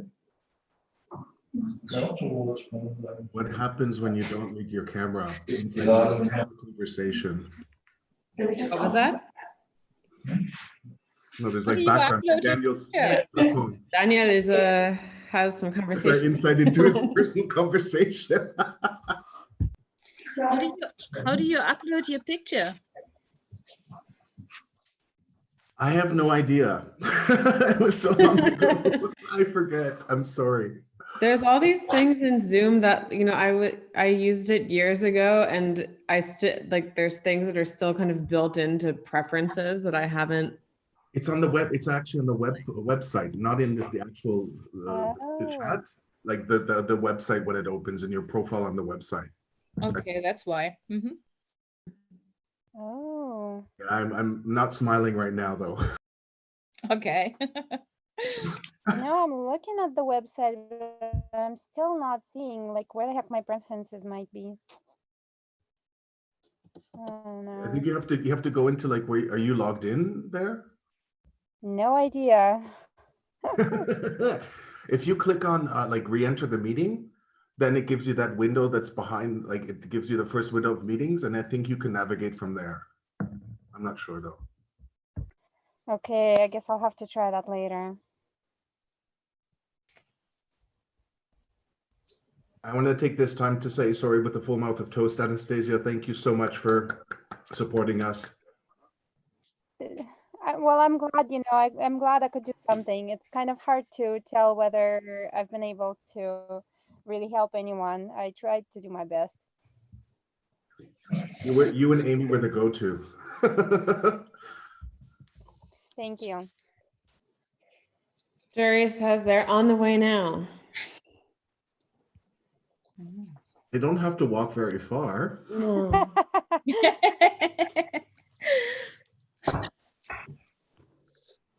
Okay, well, we are back.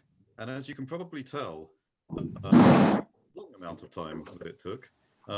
It was a very interesting discussion, and there were lots and lots of back and forth because you all produced such awesome solutions. It was incredibly difficult for our judges to choose the winners. However, we are here, we're back. We're almost ready to start announcing the winners. Just a housekeeping note first. If you are not speaking, as per before, please feel free to mute your microphone and switch off your video for now so that we can save some bandwidth. I'm pretty sure we'll all switch our videos on towards the end just so that we can get another lovely screenshot. So how we're going to do this, we are going to introduce one of the judges, and the judge is going to go ahead and say a little bit about the winner and announce them. And then if you hear yourself as a winner, we'd love to hear you and see you and celebrate with you. And then I will ask the next one and ask the next judge to come in and basically announce the next winner. And we'll do it all. We get to do this 5 times. So let's start off with Bart. Bart, could you come on and give us the title of the first winner?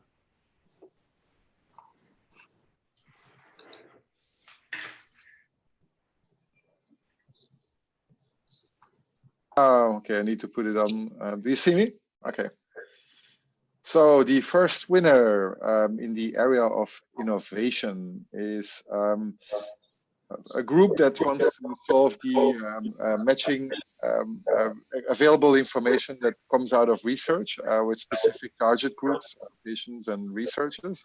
We think it's a very necessary task. It would be very innovative if we would, or everybody would have access to tools that allow us to get better access to research. We know that the first papers on COVID risks were published in 2007 and they didn't manage to get to politicians. So solving this issue definitely creates value and is innovative, and that's why we are happy to reward them with the award for innovation. Congratulations. Is nobody listening, or is it? Ah, there's Daniela. It's us, yay! Woo! Oh, thank you. Who else from the team is online? Thank you. Happy to hear. Jan, you're up from Toronto. Yes, I'm awake. Good morning. This is amazing news. It's great. Thank you. Thank you, Jerry. Thanks, yeah. Fabrita from Bern. So cool. Nice, very international team. Very good to see. Absolutely. It was an amazing team. And we can tell you that we are already setting up schedules for next week to meet and continue. So to us, we have won this hackathon anyway, because it was just such an amazing, perfect team. It was incredibly overwhelming. And to me and Sophie, it was the very first hackathon ever. I don't know, Prabita, you? Yeah, me too. Yeah. Cool. Thank you. Congratulations. We keep in touch. I will forward you information and help you guys on your trajectory. Lovely. Yeah. Excellent. Thank you so much. Lucas, I think, is next. And congratulations again to Daniela and the team. Lucas, over to you. All right, all right.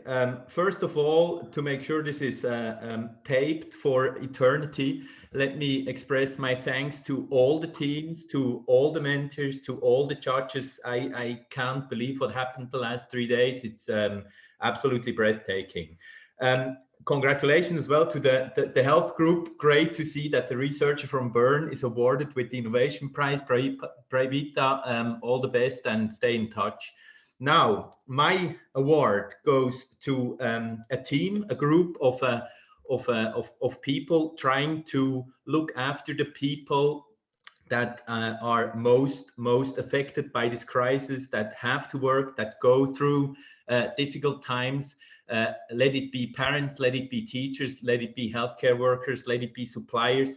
And there's a group of people around that provide help, that provide quick help. And as we discussed extensively in the jury, that need to provide better and better fitting help. And they're trying to do it with artificial intelligence. And for us, for the jury, for the judges, it's very important that you emphasize on that feature, because this will make a difference. And therefore, I'm very happy to award Minecraft with the prize for the impact category. Congratulations. Thank you. This is amazing. Do you see me? Because I had some problems with the camera. I mean, with innovation, and I'm not managing here Zoom. But Zoom is not my favorite. We have our own platform and trying to do it better. Do you see me? Yes. Yeah, so thank you guys. This is amazing. It has, I can only emphasize that it has been already, we have already won because it has been amazing. It was my first time to take place on a hackathon, but the members were just great. We feel very flattered, perhaps also because we have a broad network behind us, and we'll be happy and thrilled to learn about this. And we want to broadcast tomorrow, so this is really very important, and we hope to reach as many therapists. So if there is somebody already there who doesn't know yet about it, just reach out to us and let us not only innovate, but let us cope with this crisis, and let's make a cases for mental health support. Thank you very much. Thank you very much. Nice. May I say my co-founder, my amazing co-founder, Julia Hosa. Yeah, thanks to everybody. Actually, Eva was the driving force during the last 3 days to be online in the hackathon, and me and other programmers were on the background working on the platform. And as you rightly posed, a special focus will be on machine learning and AI, which is our next step. Right now, we are going live with this digital solution for the hotline, and really hoping and really positive to make an impact on a very needy target group. Thank you, Eva. Thank you, everybody. Thank you, Julia. Thank you, everybody. Bye-bye. Congratulations. That's awesome news. Next award. The award for Dish.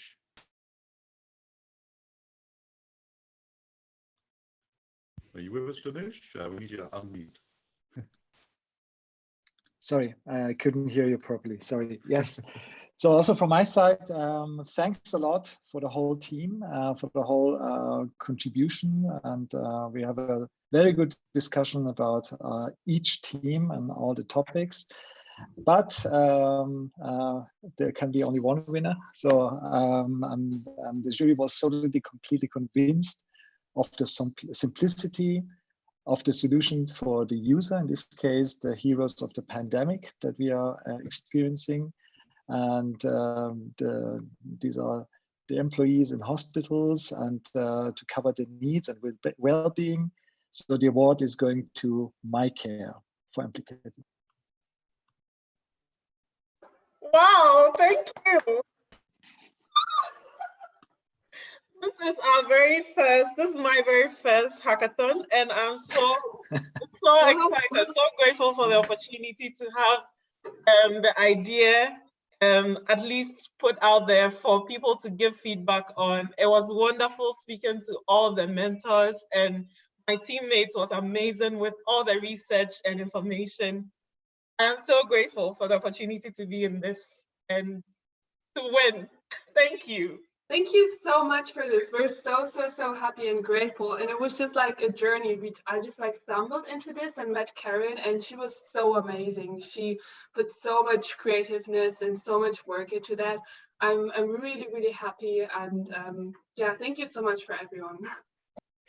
Thank you. Cool. Thank you. Congratulations. Congratulations. That's awesome. And now to reveal the award winner for feasibility, Sanadin. Hi guys. I mean, also from my point of view, I have to say it was a great event. It was a great experience for myself, and actually everybody won here because the society is winning because we're creating so many solutions and bringing so many things into the life that will help every individuals on this planet. So really great to see that, great to see the entire work as well as the really effort and the way how we really contribute to that together. However, when it comes to the awards, obviously you need to nominate someone, someone needs to be prized, and we have been really discussing a lot. I can tell you this was not an easy decisions. In any category, so we have been discussing a lot and sharing a lot of information about your projects. So from that point of view, you can really count yourself as already a winner. However, when it comes to the feasibility and to name the name, we have been thinking, how could we ensure that one of the solutions could really make a difference, an impactful difference on the global scale, and it's really feasible to be implemented everywhere. And we came to the conclusion that we would like to award the group Contribute to Us. Guys, you really are thinking, in the areas where obviously products need to be somewhat distributed properly to the where it's required. And we really liked a lot your idea, and that's the reason why we selected you. So congratulations, Contribute to Us. Well done. Cool. Thank you very much. And this is definitely a surprise. I think I actually have to thank Joy quite a bit because I was actually, I didn't have a lot of bandwidth for this, and I was planning to drop out of the hackathon right in the very beginning, but she convinced me to go ahead and stay in and pitch my idea. So I'm glad that people thought it was feasible, and it'll be interesting to see what we can do with it going forward. So thank you all very much. And thank you very much for waking up so early and coming to the stage. Yeah. I didn't wake up. I'm up from yesterday. Great. Thank you. Congratulations.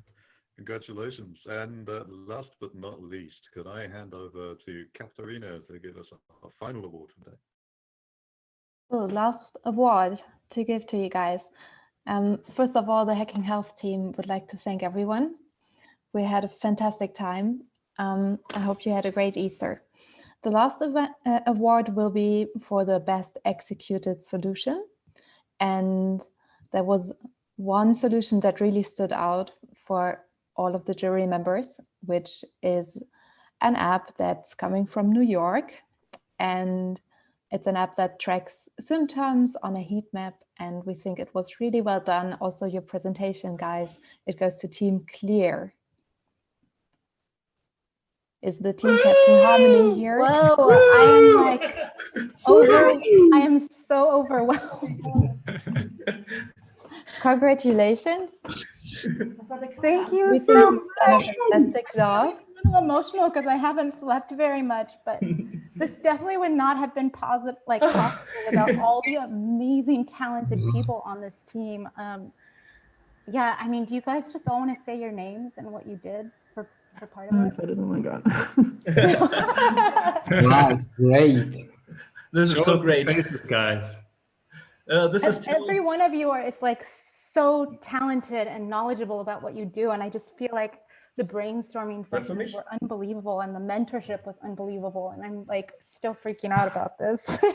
Oh my God. Thank you so much. Yeah, thank you to everyone. Yeah, thank you for this award. It's so good. Thank you, Harmony, for the idea. That was great, and how you managed was amazing. Thank you. Thank you so much. I mean, Yeah, thank honestly, you, it was Harmony. not possible without any of you. So This was a great weekend. Yeah. Cool. Yeah. Cool. Well, congratulations. This one was phenomenal. It's fantastic to see all of you. Just as was said before, you're all winners. You've all done an incredible job. But congratulations to those people that the jurors picked out of the bunch. You've all done incredible work. What I'd like to hand over to Yosha to maybe give some words. Yeah, thank you very much. Also from our side, from Hacking Health side, congratulations to all the winners, but also all the other teams that worked really hard this weekend. We really appreciate all your time, taking your time over Easter, joining us for a common sense and for a common purpose. And I hope that you all enjoyed it as much as we did. I just want to say two things and one organizational thing, or three things. One organizational thing is we have a little questionnaire prepared. We will send it around. If you fill out this questionnaire, we are super happy. We just decided that to send you over a t-shirt that we will create for this hackathon as a small gift. So please fill out the questionnaire, and we'll be happy to send you a nice shirt. You will see it there on the questionnaire as well. That's the first thing to say. Second thing is, again, I want to thank all our partners, our sponsors, Charité, Bern, Paul Hartmann, and also Vision Health Pioneers. I just want to say two things to Vision Health Pioneers, which is basically an own thing from me. So I found it together with Marijn Lesche, who is here in the call as well, and who was a mentor as well. We founded the Vision Health Pioneers Incubator. We are a very early stage incubator exactly for teams like you that I just want to emphasize every one of you to keep working on these solutions because they are great. If you're interested in joining us, we will soon open up our call for our next batch in December. So just get in contact with me. I'll share all the details with you. Would be great to have some of the teams here in our batch. We currently have another team from the old hackathon that we did before in our batch. So I'm very happy to do that. And the last thing that I wanted to say, I already said that in our last hackathon. Please keep in mind, we now do that for the purpose of this current crisis that we are in, but please don't let us not forget the people who are in a crisis on a daily basis without COVID-19. So there are a lot of people in similar situations who are abundant, who are homeless. They can all use these solutions that we built here as well. So please also think of how you can maybe support these people with the solutions that you built here, and how we can keep innovating in healthcare, and how we can keep working on the projects that we are in. So please, if you're interested in working on your solutions, get in touch with us. We'll be happy to support you. And thank you very much for all the participants, all the mentors, and of course all the sponsors and cooperation partners. Without all of you, it wouldn't be able to do hackathons like this and events like this. So thank you very much for everything. I think I'm done. Kati, you want to say something as well? If I might just add from my point of view, thank you for inviting me to host the last part of this. It's the easiest thing to do in the world. I don't have to be here for the whole 48 hours. So thank you for making my my life easy. But Yosha, Katarina, oh, and of course Elena from Data Natives, who asked me to get involved in this again. It's always a pleasure to be involved in this because all of these hackathons and all of you wonderful people are inspiring to me every single day. So thank you so much for having me again, and thank you everyone for all the hard work and effort you put in. Thank you for the moderation. All right, then you have a great day today. Enjoy, and yeah, let's keep it together. Thank you so much. Thank you. Thank you all. Thank you Thank all. you. Thank you. It was Well wonderful. done. Thank you. Are you doing a group call at the end or a group photo? Oh yeah. So hold on 1 second. Yes, everybody. Sorry, I forgot it. No, damn it. That's the most important thing in the hackathon. Let everybody turn on their cameras.